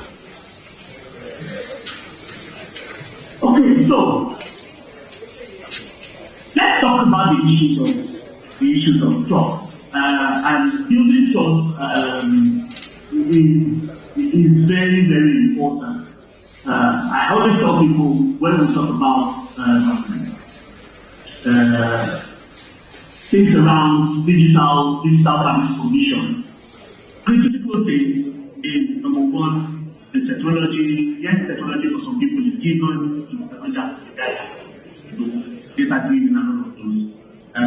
Then the next thing there is, okay, you're talking about the infrastructure that is required, so meanings and how you store the data and all of those things. But the top thing, which is very, very critical, is trust. Do people actually trust that when this system is put in, they would be safe with it and their data will be safe? I always use this example because it's something that happened to me personally. A friend of mine had given me some money to stay into an account somewhere. And I got there and the gentleman who was there asked me to ask, no, can you use the cash acceptor, put the money in, the cash acceptor gives you a receipt, you collect the receipt and then you go away, or you join the queue, and the queue has become very long, to the point that it was already forming an S, or you join the queue to hand the money over to a cashier. And I asked myself, look, number one, this money is not yours. It was about 3,000 pounds, it's not my money, somebody else's money. What if you put it in the bank?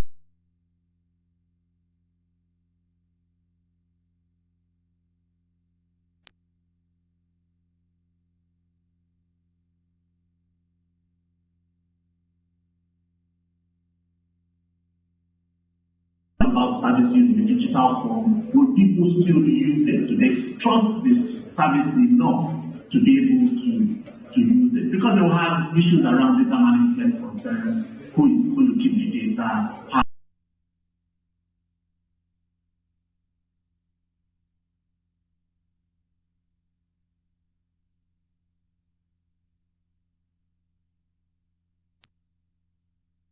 to implement the things that they are coming. We are not short of, in Nigeria, we're not short of having very good policies and very good frameworks. But are we able to implement them? And I like what I heard today about the trust of the government in ensuring that some of these things we talk about are actually being implemented. So How willing is the government to implement, and how willing are the citizens to trust the government in terms of implementation? I remember somebody told me that, oh, this name and BPM, and they want to use it to know how much money goes into our account so that they can tax us. Issues of trust between government and the people. And I think these are the critical issues for us to consider when we look at how to advance it. Who would be beneficiaries of these services, involved in how it's done. So enough consultations to be done so that people would actually have read into how that is done. So I think when it comes to public service things, we have things like public hearings and all of that. They're good.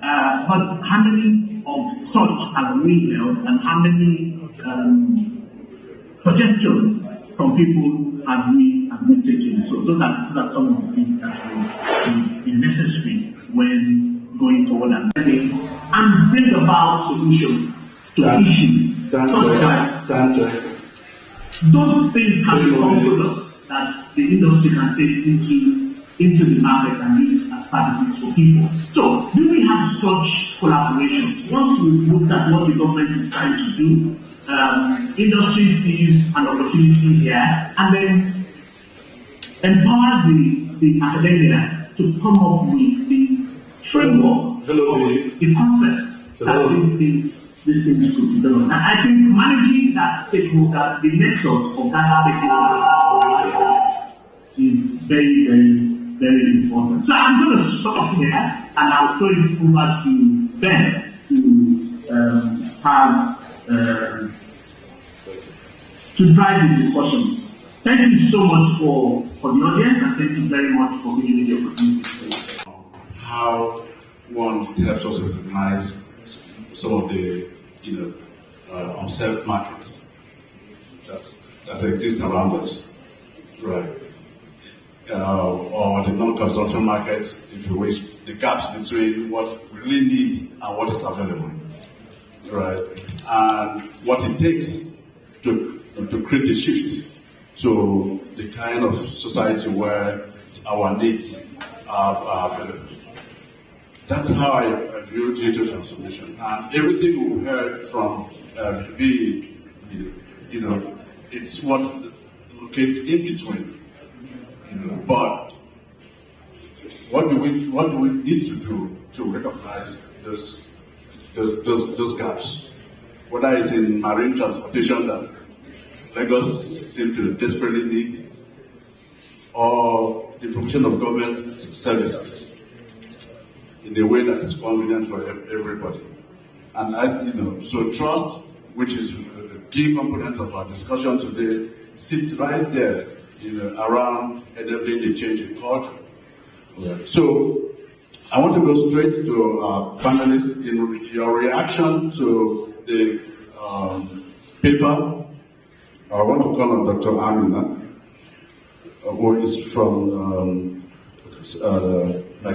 MacArthur Foundation, to give us her view of the role of civil society in creating that shift, as well as navigating the challenges that we've heard, whether from the perspective of digital literacy or trust systems, or even policy gaps. Dr. Amina, if you can hear me, please.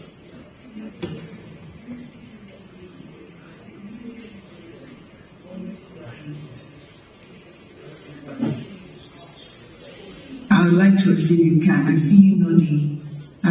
Thank you for the honor of this conversation. I don't know how much time I have, but I'd also like to thank our lead speaker, B. Oladipo, because he has touched a lot of important notes in terms of contextualizing transformation, looking at the Nigerian instance and the issues that need to happen. And as I was listening to our lead speaker, it occurred to me that if I were to frame what I've heard from a civil society perspective, I would say that really digital transformation has to be an art. And what I mean by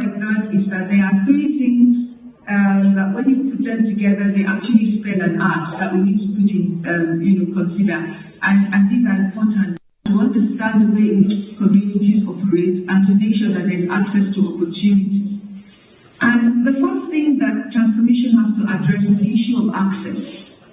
Because technology in itself is innocent, but it can be dangerous in the wrong hands. Dangerous in the sense that it can hurt, it can harm, or it can exclude. And so even as much as sometimes we romanticize technology or in terms of its transformation, ability as something that can reach everyone, we're not asking ourselves the question, how is it reaching everyone? And so when the youth speaker talked about participation, it has to be participation. But there's a difference between listening to someone and hearing them. If we're not thinking about what people on the ground need and we're listening closely to them, nothing will change. And a lot of the time, these convenings are very tokenist. They say it's participation, but nobody takes away the learning. Nobody applies it. I see my brother Glenn smiling because we come from that context. Nobody really makes any change. So how do people at the bottom of the pyramid have access to technology, to this transformation, in a way that responds to their daily needs? What is the language of technology? We've got to be able to address that. By its very nature, it can be very exclusive, it can be very high quality. But how are we stepping these things down into the languages for the people who need to use them? So for me, that's an important thing around access. How can they be adaptive? Where do we leave a blind person in terms of access to this transformation? Are we looking at them as full citizens, or do we think, well, we'll come to them later. We'll develop the brain aspect later. We'll develop the visual effect later. Are we thinking about the farmer? What exactly is their stake as we're thinking transformation? The second thing for me in that art is relevance, therefore. That's the R of my art. And again, it has to be relevant to that person's lived reality. Take, for example, the lesson that COVID-19 has taught us about education and technology. And there's adaptation that is going on very fast. The private sector has moved so very fast. And I would agree that the intersection of change as we transform tech actually has to be the demand side, civil society and everyone outside government, and the supply side, government itself. And the private sector is doing amazing work, in terms of ensuring that they respond as quickly as possible. But in the process of that responding, some people have been left behind. Imagine the scenario of a private university versus a public university, and tell me what is their location in terms of access? What is their location in terms of being able to have the opportunity of that relevant technology that they need to transform their lives? Look at medicine. At the heart of COVID-19, there was a lockdown. People could not access healthcare. How are we looking at the space of telemedicine and how that can be relevant to the needs of people who don't have to spend so much looking for medical help, who probably can't do Google because they don't understand the language of Google, but they can relate with someone in their own language via telemedicine. Those kinds of important relevance is critical. A third aspect of relevance I'd like to speak to is in the area of trolling and cyberbullying. So a lot of the time we're encouraged, young people are very active online, they do a lot of community organizing online, and they are equally vulnerable. One of the panels that I attended talked about the way in which our children need to be kept safe. And there isn't even enough knowledge about the dangers, of technology right now. But we know that cyberbullying happens. We know that trolling happens. We know that disinformation and misinformation happen. And so from the perspective of civil society, we need to ensure that the kind of knowledge that we actually are producing through these spaces are relevant. They're relevant, and we keep our people who might want to use it for purposes that are counterproductive. Because when there's anarchy, somebody gains. And so when something counterproductive is being done, somebody is actually gaining. How do you address issues of sexual and gender-based violence, which also happens on the internet? We have seen instances of people who maybe they fell out with a lover or a partner, and that person puts their naked photos on the internet. What exactly are we then using that space for? And how are we diminishing the human rights of other people? How are we paying attention to the rights of those people? The third for me, which is the T of the art, is again, along the lines of what our lead speaker has said, trust. But I want to look at trust from another dimension, because I agree with all what he has said around building trust and ensuring that data is safe online. But there's another dimension of trust, and that is the issue sometimes of hidden costs and overbilling. Can we even trust our service providers? Can we believe that the services we're getting are the services that we deserve and that we have not been shortchanged, for example? Why are we having to carry 2-3 phone lines, for example, just to make a call? Your call drops, and the next thing you know, you're being charged for it. So these are other dimensions that I want to surface in addition to the issue of data privacy, along that line of looking at trust.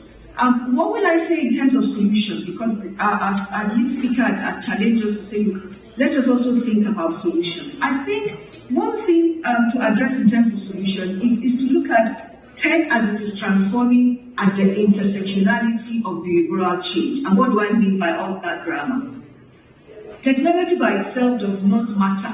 It is just science. In order to really step into that technology, there has to be that intersection of how is it connecting with the way in which we live our lives. As I introduced myself earlier, I told you that I'm a farmer.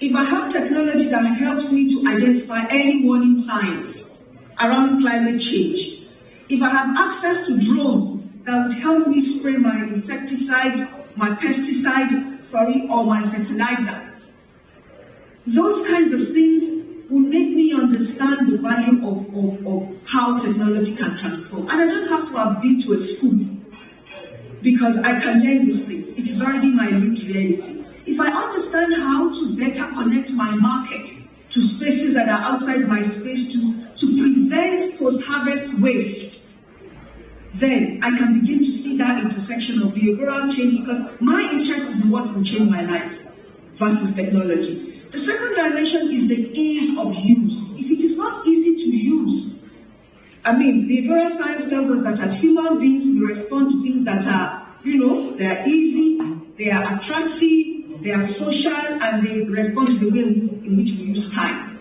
If it's going to take me a long time to download a manual, we're never going to be able to bridge that gap.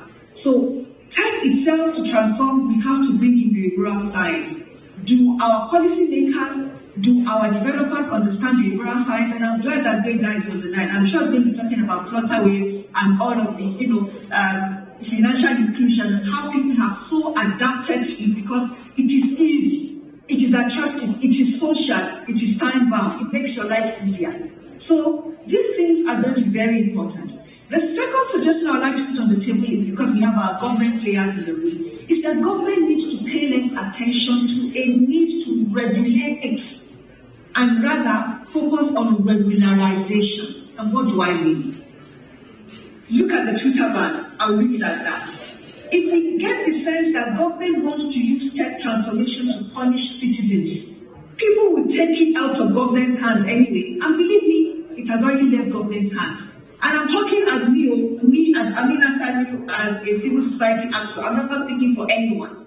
But if you understand the Nigerian landscape, you know that the young people, the business people, just go on Instagram and see the millions of businesses that are connecting every day. They have taken this thing out of the hands of government. They have taken the 99 Constitution as amended and taken their right of association and operationalized it. Government needs to have policies that match the interest and excitement and awareness of its citizens. Regularize this, not regulate. Make sure that there's a level playing field. Look at those areas and I want to jump in here, but not because you're talking about government, though.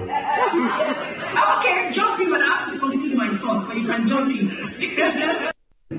Thank you, my brother. And I thank my sister Mary for inviting me to this panel, because my sister Mary and I, if government can pay attention to the bottom pyramid that is excluded, you and I take for granted that we have smartphones, that we even have touchlight phones. There are some people who have to climb on a hill to be able to access markets, to be able to access their families that are scattered all over the place. If we can decentralize power and allow civil society take leadership there and ensure that these opportunities are open to communities, government will have more respect and more followership, people from amongst the citizens, and be able to play that role of leader. Thank you so much. Important, because the last speaker have said a lot of things that are very, very correct. very good but very incomplete. Incomplete in the sense that I'm not sure whether she's an economist, because if she is, she will have looked at it from both the supplier and the demand side. She has addressed it very well from the demand side, what the citizens demand, but she has not addressed it in terms of the requirement from the supplier side. It is very, very easy for us to demand all kinds of things from government without us asking that what are the citizens doing to make contribution to the income and generating and revenue generating side of government to be able to have enough funds to provide those critical infrastructures that we are talking about. Because without balancing it that way, in terms of the demand and supply, then we are going to be rotating in the vicious circle of the incompleteness that we are having today. This is really very important, and we'll give ourselves frank talk. Government have been doing a lot, and the citizens are also doing a lot, but it is disorganized. Because most of the time, we are trying to solve sociological problems economically. And like I told you earlier, as a mathematician, it does not work that way. Every topic you see in mathematics or arithmetic has a purpose. And mathematics is meant to solve solutions. They are meant to solve problems, provide solutions to solve problems. For example, why should somebody that is earning less than 50,000 naira felt that he can have 5 wives? He cannot even predict what the 5 wives have. Some will give out to twins, triplets, and all those things. And then after producing 70 children with less than 50,000 naira, they begin to throw the problem to government. In his village, the primary school there, when government made provision for 50 seats for primary 1, and your children are taking 7 out of it, and you're not the only one in the village. Sincerely speaking, this is where we must start the sociological understanding for. Otherwise, the problem will be difficult to solve. And like I told you, in mathematics, if you want to solve a problem in matrices, don't go and solve a problem if the matrix does not have an identity. Any matrix that does not have identity does not have a solution. So won't bother. So in Nigeria, we are trying to artificially create problems and trying to find solutions to them without addressing the sociological foundation. So my position is that if I were to be a government leader is that if you are of this kind of principles or idea, you are earning less than 50,000 naira and you have gone ahead to have more children that you can take care of, you have selected poverty as a fundamental human right. And you be allowed to exercise it with certain spiritual interventions when it is called phenomenon. And in this phenomenon now, how are we going to address the issue of a wife who believes that maybe cryptocurrency is very sophisticated and the husband has a Bitcoin or some cryptocurrency, it becomes old and die or whatever, and his mistresses, some of the children of the mistresses who are better ethical hackers have access to the private keys and begin to take possession of the money. And the wife, whether educated or not educated, don't even know anything about that. The mistress child can allow this particular, the real family to take out of their house or the cars or whatever they have. So education, curriculum changes, we must take it very seriously, from primary to secondary to tertiary level, and both for the informal sector and the formal sector for it to be able to deal with that issue. So this is a very serious topic that we can continue to engage online and continuously, but I would like to take a break at this for now. Thank you very much. Thank you very much. Excellent expressing in our quest for digital collaboration is, we really need to formalize digital culture all across. So kudos to them. Earlier this year, the bureau was equally created, the Nigerian Data Protection Bureau, and I would equally like to tell you that there's a lot of work to be done. There's a lot of work to be done. How my data, your data are equally processed, how they are accessed. So, and we equally have rights. If you know that, we have rights, so many rights to how these data are being accessed. who access them, what are they equally used for? There are sometimes data that are not supposed to be equally harnessed or collected are equally collected, and that equally forms one way or the other how it gets transmitted to some unknown person, and you become target of internet fraudsters and the likes. So on this forum, I'm equally going to see how we discuss around this. What is actually the bureau? What are they equally doing? And how they equally like to take this further. And we must equally see on the resolution side to see how they are engaging the populace. User management, and what actually are the plans? What are the policies that are being set in place? We know definitely the 2019 regulations that is out there. But what I'm trying to say is that we must see how each organization that processes all these data are certified. That immediately you go onto their portal, you see a badge, you see a logo that yes, they are certified, my data is equally processed correctly, they are accessed correctly. And if things of such are not equally being done, all this, whatever we're talking about, digital transformation, will keep on recycling and nothing will be done. Thank you. Thank you very much. I mean, I talked about regulate or regularize. The pace of change in the digital economy, the digital transformation, the knowledge base required for digital transformation, and the skills needed to consume or to buy in to those services when they are delivered require that, just like we're doing today, we have multi-stakeholder. The NCC has used this over the years. We've understood this almost from the beginning.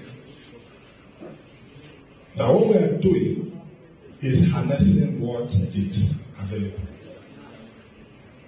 So whenever we want to make any policy or regulation, we ensure that everyone come into partnership.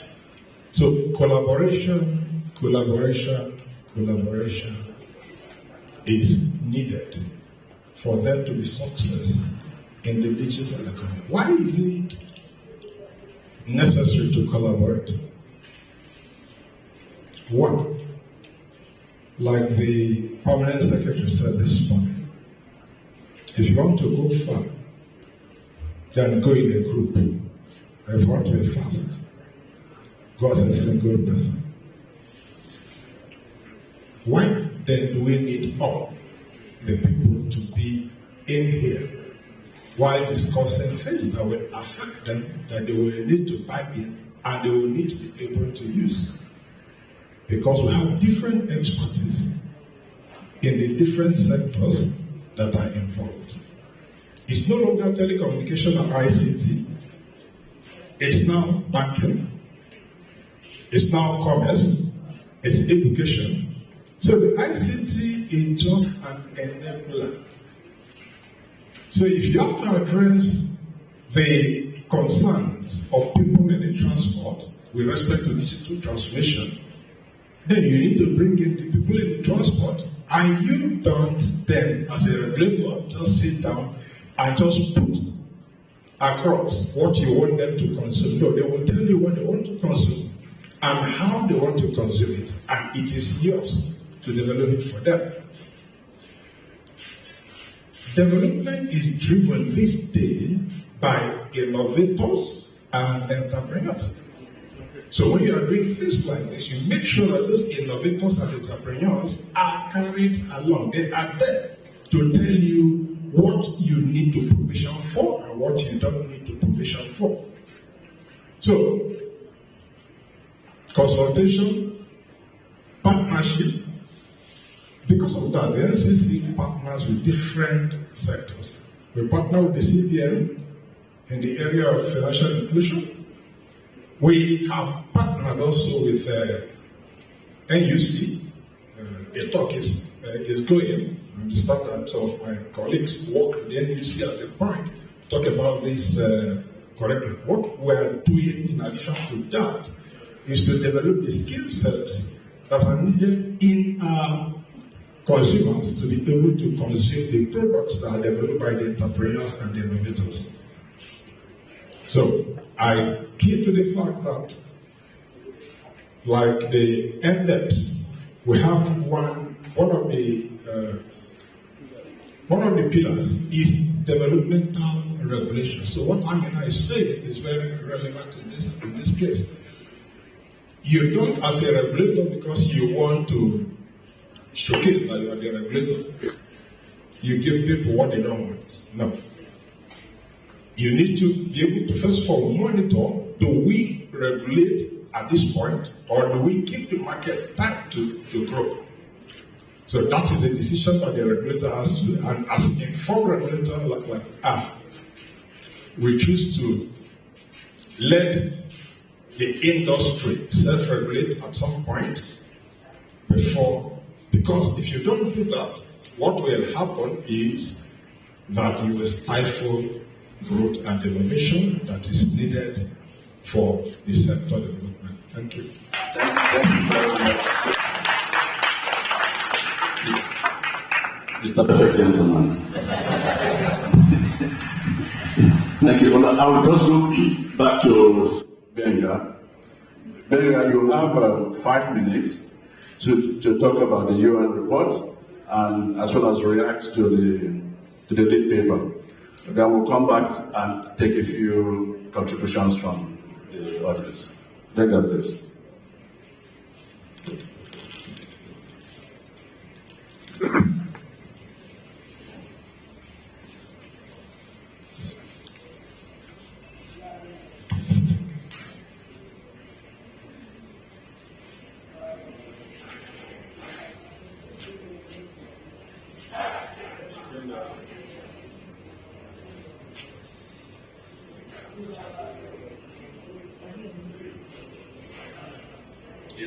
Online. Benga, can you hear me?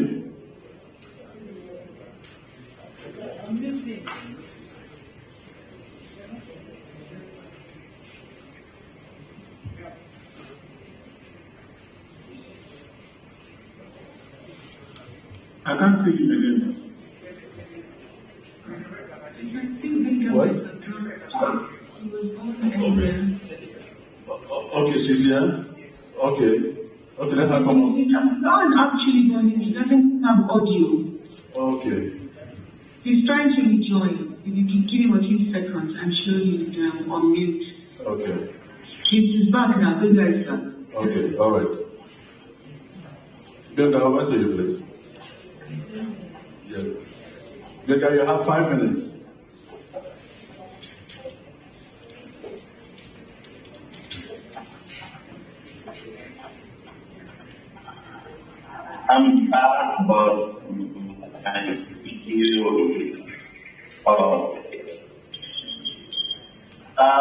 Thank you, but sorry for both my feedback and the UN Global Stock Compact, right?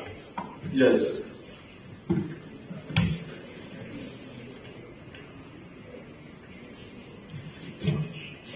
I'm not sure if I get it. I don't know if I get it.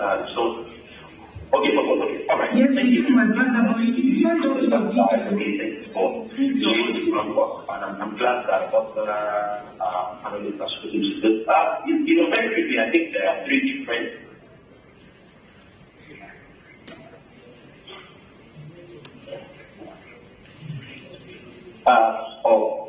digital.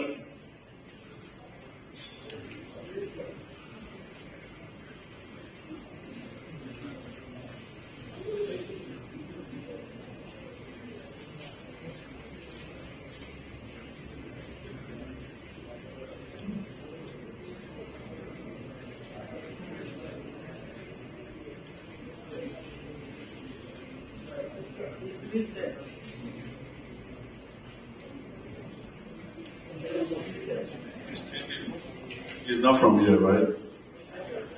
Okay, while we are waiting for him to... He's back. He's back now. Okay.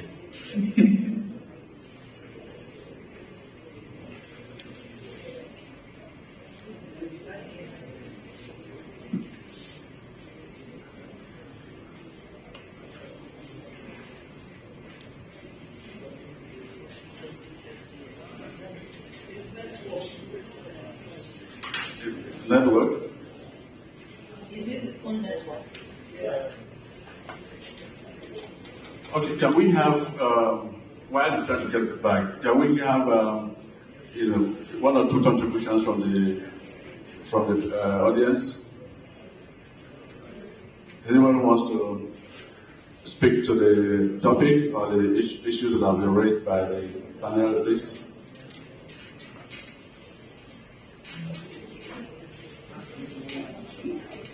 Okay.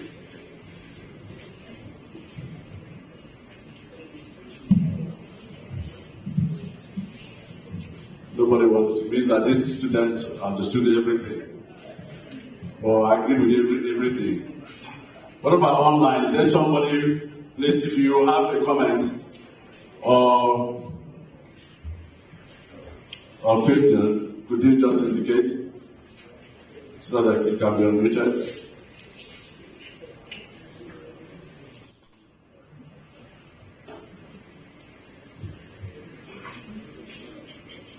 Secondly, for those who are at the comment center, if you can read some of the comments that have been posted for the panelists to react to.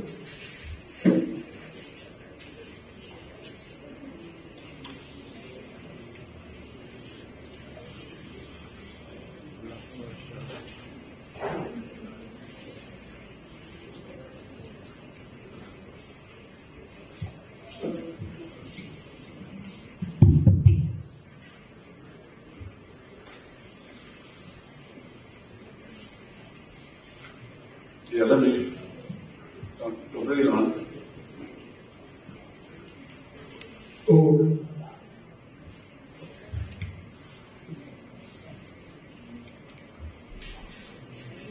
It's much of what I see here, like recommendations. Oh, yes. I do hope that Becca is able to join us, but I also have one plea to make to the presidency. President Chairman, I don't want us to miss the opportunity of the gathering we have here and just close this conversation and go. So I want to make a special request for us to keep this conversation on after this event. The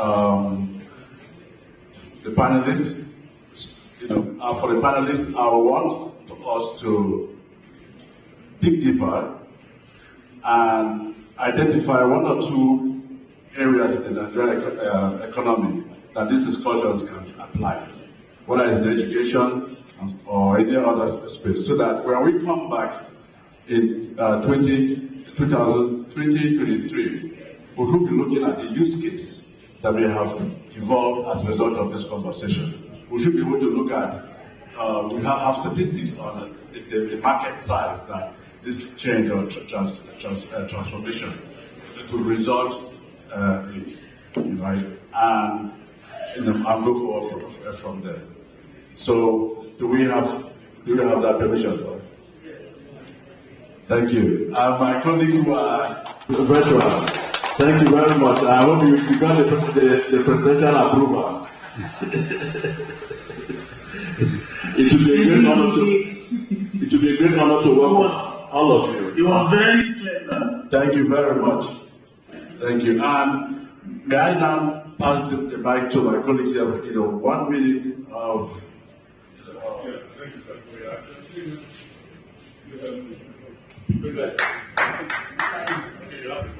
Go ahead.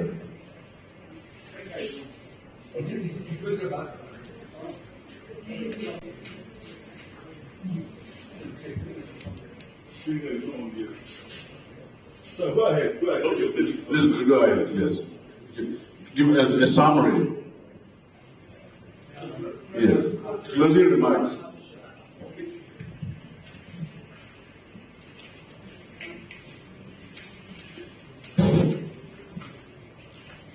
Data protection and data privacy is something that should be key for everyone. You don't want your data to be where it's not supposed to be. And we should also be able, as a country, to just designate only one data center. I'm not talking about data center as computer centers. I'm talking about where data is collected. Today, if you go abroad, all they need is your passport. They slide it. They've seen who you are. We should be able to do that in Nigeria also. That when people are coming to this place, you don't need to be taking their names and numbers every time you do that. When already they have shared that information and it's available. So we should be able to integrate all of them into one. Then we need to collaborate, and we as stakeholders need to be interested in what is happening to us. It's like politics, you know, some people didn't like to go political before, but now they are proving it to them that if you don't want to complain, go and decide. So that's the same thing for telecom or ICT, data, digital economy needs you to come and tell what you want, so that what you want can be factored into what we are developing. Thank you. Thank you very much. Thank you. Thank you very much. I think that our session is a bit short. Otherwise, we'll be able to deal with some very serious issues. Or maybe we look for another forum to deal with that. Because first, I would have loved us to address issues of regulatory dictatorship. Somebody talked about regulation and regularizing the time, but there's the concept of regulatory relationship that we need to really look at. And I'm happy that our director from the SEC is here. As of 2013, in Ekiti State, we have the Ekiti State Digital Transformation Program that NCC prevented from transforming Ekiti State. So we're talking that government to government. I've complained this thing to Dr. Momola Johnson, former Minister for Communication Technology there. I've complained these things at NITA, the battle, to the next minister from Oyo State, Barrister Shitu. And I know that I complained to Dr. Momola in Agua, the National Council of Communication Technology. In Ekiti State today, we have the fiber-optic rollout there that we cannot implement.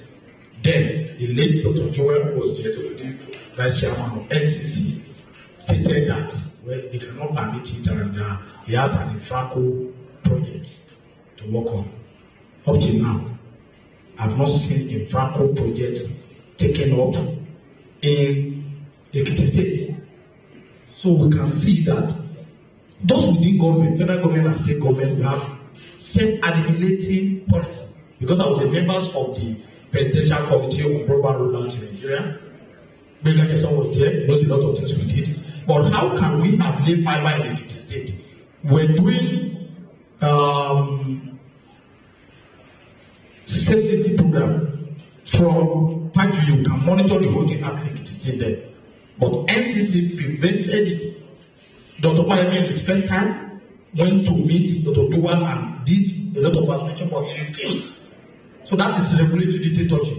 It does not mean that what the NCC is trying to do is not correct or something, but that we're not able to come to a common position where what the people want to do, that's why I talk about the demand and the supply side, is not aligning. The same thing is happening at CBN. The same thing is happening at a lot of government agencies. So in terms of take-home, would you want to go back to government and say that, well, you are the supplier in terms of demand, there is need for there to be an intersection. That is one. Two, Tonera, which is one of the things that I want to also highlight here. I cannot imagine somebody will go and register a domain name that they are not the one that own the name with CAC. These are all kinds of trust issues. the person who wrote the domain name that is at variance with the owner of that name with the Corporate Affairs Commission. These are very serious issues that if we do not address those fundamental issues, we are going to be having problems. And like I talk about the issues of education, literacy, and those things, it's very, very important because government have done a lot, but people are not aware of what government have done. We talk about data privacy and all those things there now. New jobs have been created by the NDPR 2019, which is the position of data protection officer. All organizations, vertically and horizontally, in the formal and informal sector of the economy, whether it's a private school in the village, it's a private hospital in the village, it's formal way to local. And finally, we should look at the positive side of Nigerian society and economy and not the negative side where a lot of people are trying to escape and run overseas. 10, 15 years time, they begin complaining there of tribalism, ethnicism, racism, and all those things. We Nigerian people, we have to fix this country. Thank you very much. Is that something we can, complete in one session? Okay, thank you. Let me touch base with our colleagues who are online. Please, B, then Dr. Amina, then Benga if he's joined. Okay, thank you. 1 minute, please. Okay, thank you. Thank you. Thank you. Many thanks indeed, moderator and conveners of this excellent forum. I thank my sister Mary Uduma again for the honor. And the panelists, especially my two brothers, the gentleman, the director from NCC, who really got my analysis and concern from the keynote address today, and the fact that we each have a role to play. It is not either or. It is not the demand side or the supply side. It is that both of us have roles to play. But in this equation, to whom much is given, much is expected. And if the ICT as a business, we need to look at it as a business. The farmer is a business person. So if you make these tools available to them in a way that is accessible, they will appreciate the service, they will pay for the service, and everybody benefits at the end of the day. We don't have a very good culture of maintenance, and we need to think about when these things break down, who fixes them? Where do we get the knowledge to fix them so that they stay relevant in our lives? Final thing for me is the need for systems to talk to each other. It's very important. If I have an NIN, why do I need a BVN? Why do I need a passport number? Why do I need a driver's license number? We have to make sure that as technology transforms, it's really looking at the issue, of access, like I shared earlier, of relevance and of trust. And where it makes sense to the lives of citizens, that is where we will all, across divides, be able to benefit and be happy. And let us not look at citizens as just one collective whole. Moderator, I'd like to close on this note. Every citizen matters. We must decentralize what we mean by citizens. We cannot leave women behind, because women are the ones who do the procurement. Women are the ones who, when they earn their income, 90% of it gets spent on the family. As we think about transforming our digital life, we have to ask ourselves, in whose hands is it, and how well are they used? Thank you very much. So that's actually let you know that these multi-stakeholders are actually doing something right, and the government are actually listening. So from all the various divides, and I'll just quickly touch base with the gateway to the internet, which is the country code top-level domain.ng, and it's for a fact to know that without the strings of the .ng, there have not been all those scammers that we have online there. You can't find them on this string. So those are something that we need to equally appreciate, and to equally know that we can equally trust our own. Nigerians can equally trust the domain name that we equally have. And the panelists have equally said everything. There must be harmonization. there must be harmonization and cooperation within parastatals and the likes. And to wrap it up, we should not forget that users' enlightenment and engagement is key too. Thank you. Thank you. Thank you very much. I think it is past tense. The policies of, the innovation side of it is what, closes the gaps that we have been talking about. Like, it recognizes the role of different actors like civil society, government, businesses. It's that innovation that, brings in elements of design thinking, empathy, which a lot of our speakers have alluded to, trying to understand the real needs of the people and getting them involved in the process of developing solutions. Right? It's that process too that also, helps us to recognize, and understand the choice architecture of different players and how to, create nudges and other vectors that help to, produce new change in our behavior. Right. So I would not keep you longer than I should or I have, but I'm also glad that we have agreed to work together to continue this conversation. And I hope that it's not just the panelists that will be involved, but the rest of you will also key in, and we would like to see something tangible, in terms of maybe policy development, maybe initiative, that will put all of this conversation into practice and produce results that will be good for us and for our country, Nigeria. So on that note, I want to draw the curtains on this session, and I thank my colleague in government. Sometimes I forget that I work for government. Hi, Chief. Thank you so much. Thank you very much.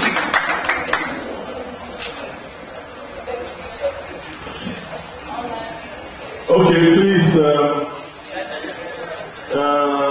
you want to take it, or we have you want to take picture right away? Yes, you take picture right away. And then Toba will be coming to do the vote of thanks right after the vote of, you guys, yeah, just stand in front of the CEO of Open. I have come up, I like your arguments. And I'll make sure we take it over from here. CEO of Oberlin, trust me, we'll take it up. Okay? Ekiti has to move forward, and I will take it up personally. Since it's my state, we can't afford to stay behind. So SEC must give us opportunity to go and lay the issues to bear. That's why we must thank NIGF for this fantastic opportunity where the government meets us.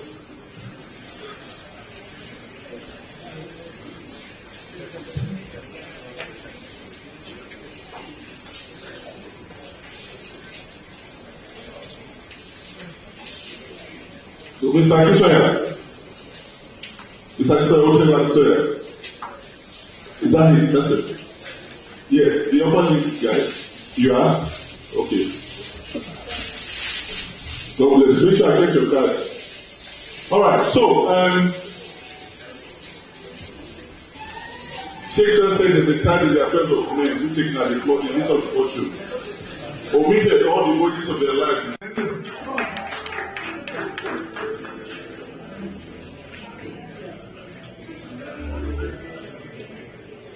Okay, no, but hold on.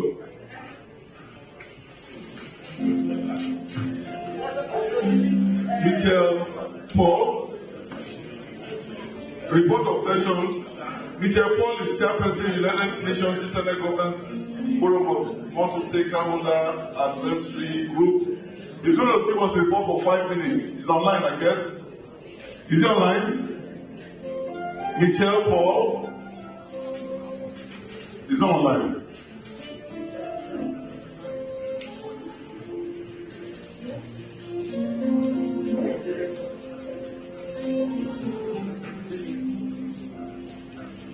Because if the report is here, it would be nice for us to have a little bit of executive summary. I kept puzzling everybody. I like food. And the food has been waiting, calling on of us since. And that's why we want to plan it on time. And then we can go home and be happy. Is the report ready?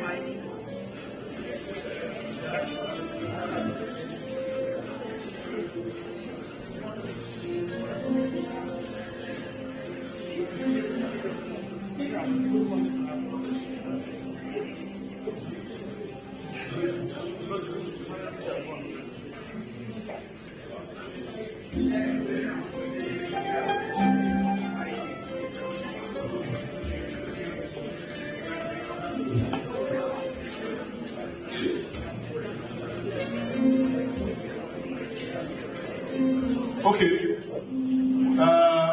What we find out before this report, is there anybody, there's also an open mic session, so you have anything to say, anybody? Because we're all stakeholders here.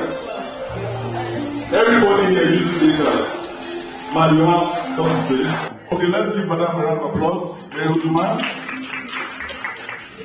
Thank you very much. It's been an interesting session that there have been interesting sessions that we have attended.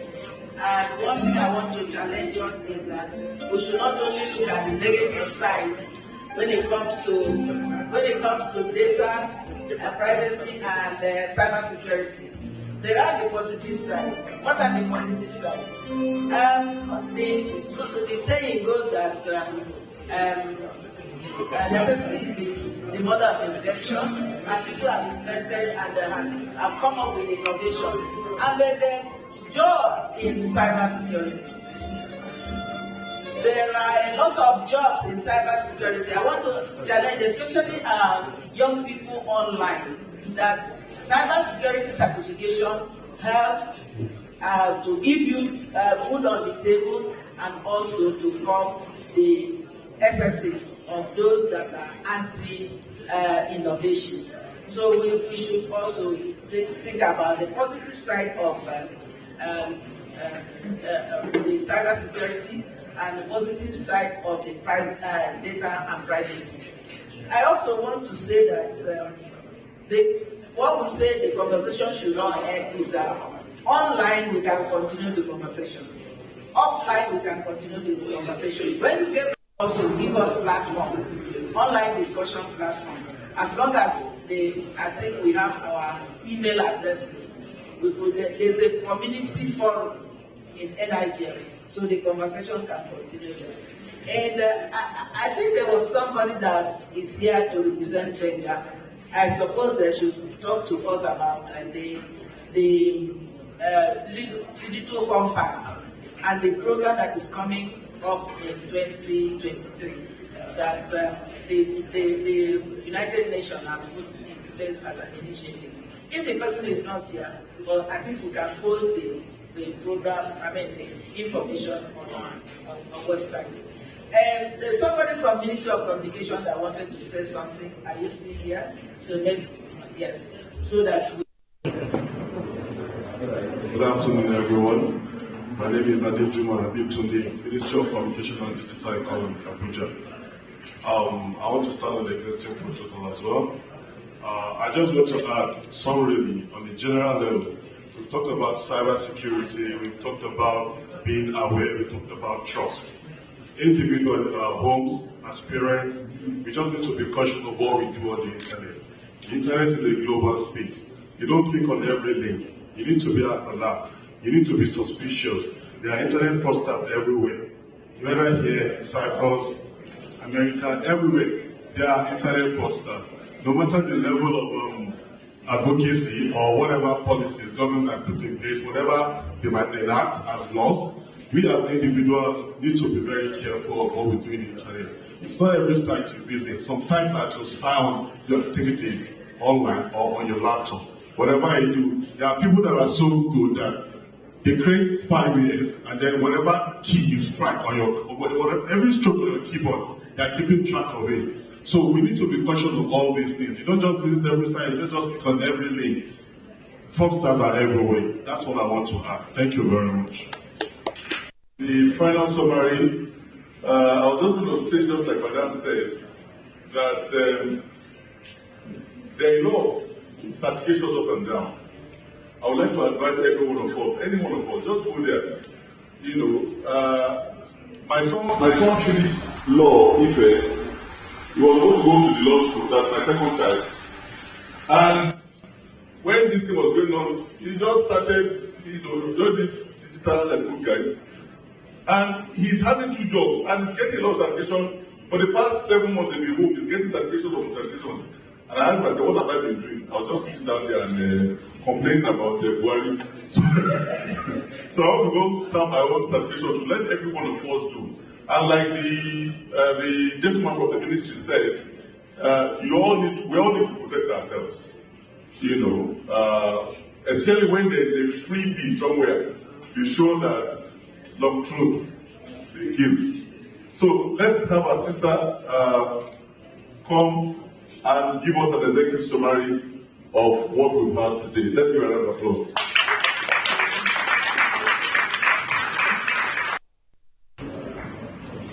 Good afternoon, everyone. I'll also stand on the existing protocol, and people online will also recognize your participation is very important to us. I'll quickly run through a summary of what has happened today. Can anyone hear me? Yes. Thank you. Okay, so I'll quickly start with the first session, which was on data sharing and digital sovereignty in Nigeria. We had 4 speakers, and they touched on different talking points. We also had some issues that were raised. There were discussions around the value of data as is dependent on the volume and how it is shared. Concerns were raised on how data has value and therefore why it must be protected. We also spoke about challenges of data protection in terms of the lack of manpower and resources, their policies. And then there were issues on conflicting provisions with the NDPR. Just to summarize, each of the presenters had their own top points, which is going to be uploaded on the website for ease of reference. Data has value and must be protected. We also have the 4 C's spanning around what should be computed, what should be compromised, and what should be commercialized. And then we have the issue about it being criminalized. So the takeaway here is the 4 C's. And then we had Barrister Samuel, who spoke about the lack of independence in enforcing the NDPR. We also had Mr. Babatunde Bamboye, who spoke about the principle of privacy in data protection. Dr. Olajide spoke extensively about data protection and the health sector. These are part of the takeaways, some of the takeaways from the first session. I'll quickly run through the second session, which spoke about building trust in Nigerian digital services. We also had 4 speakers, and some of the key issues that were raised spanned around trust. And to summarize, it's essential that digital literacy is enforced, and educational and promotional awareness of cybersecurity should be available for every Nigerian citizen. There were also concerns about organizing and developing in-house capacity on cybersecurity. So some of the key recommendations for the session was that infrastructures should be put in place to ensure that we have seamless synchronization for information on cybersecurity. The current policies and regulations should be regularly reviewed. and for the current policies to also reflect on our current realities. So yeah, for the second session, all these will be uploaded on the website for ease of reference. And I'll quickly go through the fourth session so that we don't dwell, spend all of our time on the summary. We have Nigeria's position in the future of the internet. We also had 3 speakers, Mrs. Mata Alade, who runs an NGO speak. We had Mr. Destiny Amana, the president of Nigeria Internet Group, speak. We also had Mr. Ebuka Obodo, the PPN for Anglophone West Africa, speak on the session. Some of the issues that were raised was on, what needs to be done for emerging technology and the digital analysis impact on our daily living. And then the adoption of the 5G, which has been in the news, in the media, for artificial intelligence, Internet of Things, benefits of emerging technology, and all of that. Then to summarize, it was agreed that there should be a great and good avenue for investors to move in quickly to schools, to educate them, to avoid people not having enough information about internet technology. And then for the stakeholders, to summarize, the key recommendation for the session was for digital literacy to be enforced. And thank you so much for listening. This will be uploaded for ease of reference.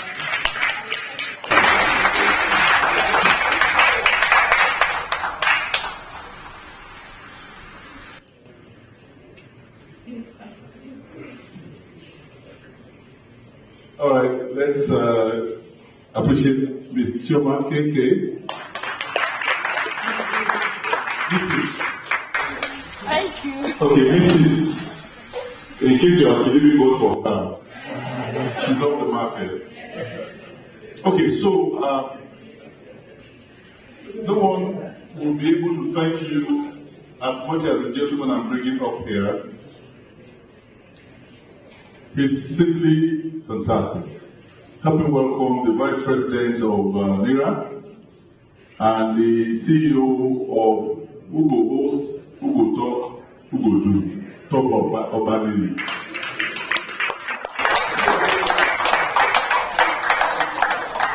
So if you say Who Go Talk, you stop that. A round of applause, please, one more time.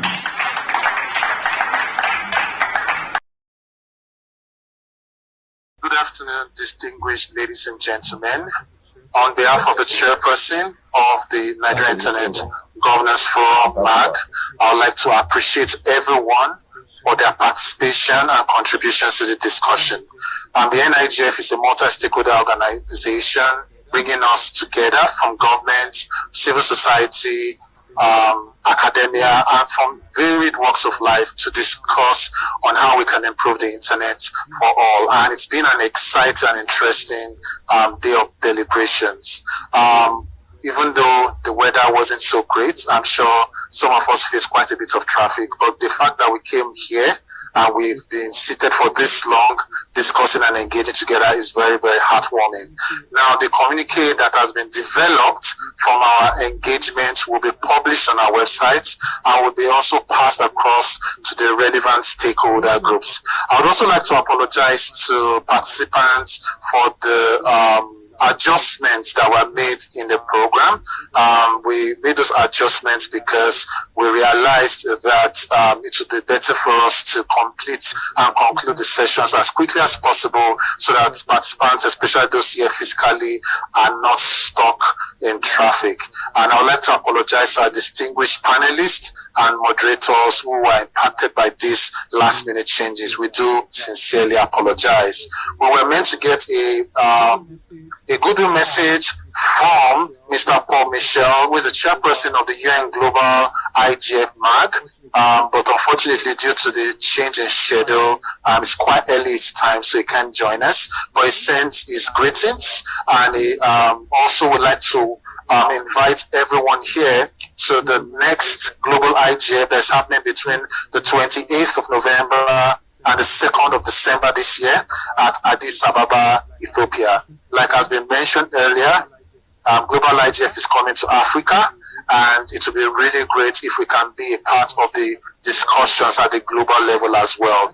I would like to appreciate once again all our participants who came from far and near, our virtual participants as well, who joined us right from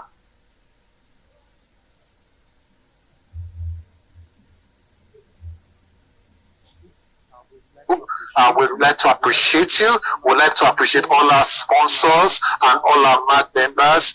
This event that was brought together by different engagements from different stakeholder groups. And we really love to see the spirit of cooperation in Nigeria, because that's what will lead to the growth that we are looking for. I'd like to appreciate Madam Uduma and all the distinguished ladies and gentlemen, from representatives of NCC, representatives of NITA, from the Federal Ministry of Communication and Digital Economy, to my president, Nigerian Internet Registration Association, the chairperson. I would like to appreciate you, and to everyone here, the secretariat of the Nigerian Internet Registration Association. Let's put our hands together for them.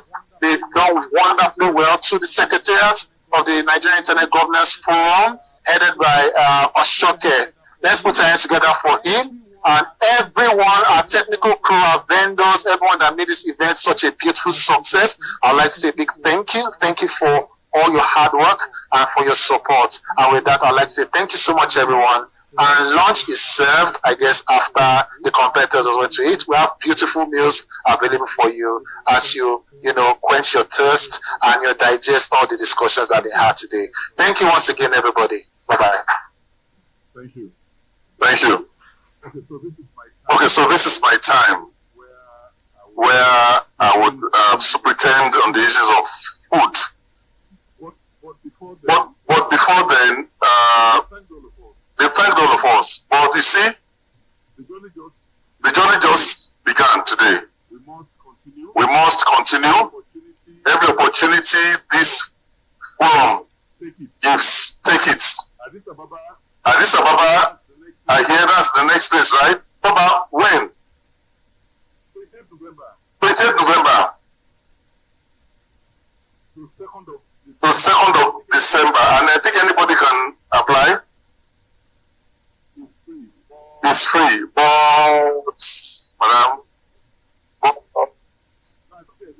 no, I thought there's a box. An opening for people to apply for sponsorship, but it has just ended. We are announcing it on our website. I don't know how many. Some of us have applied.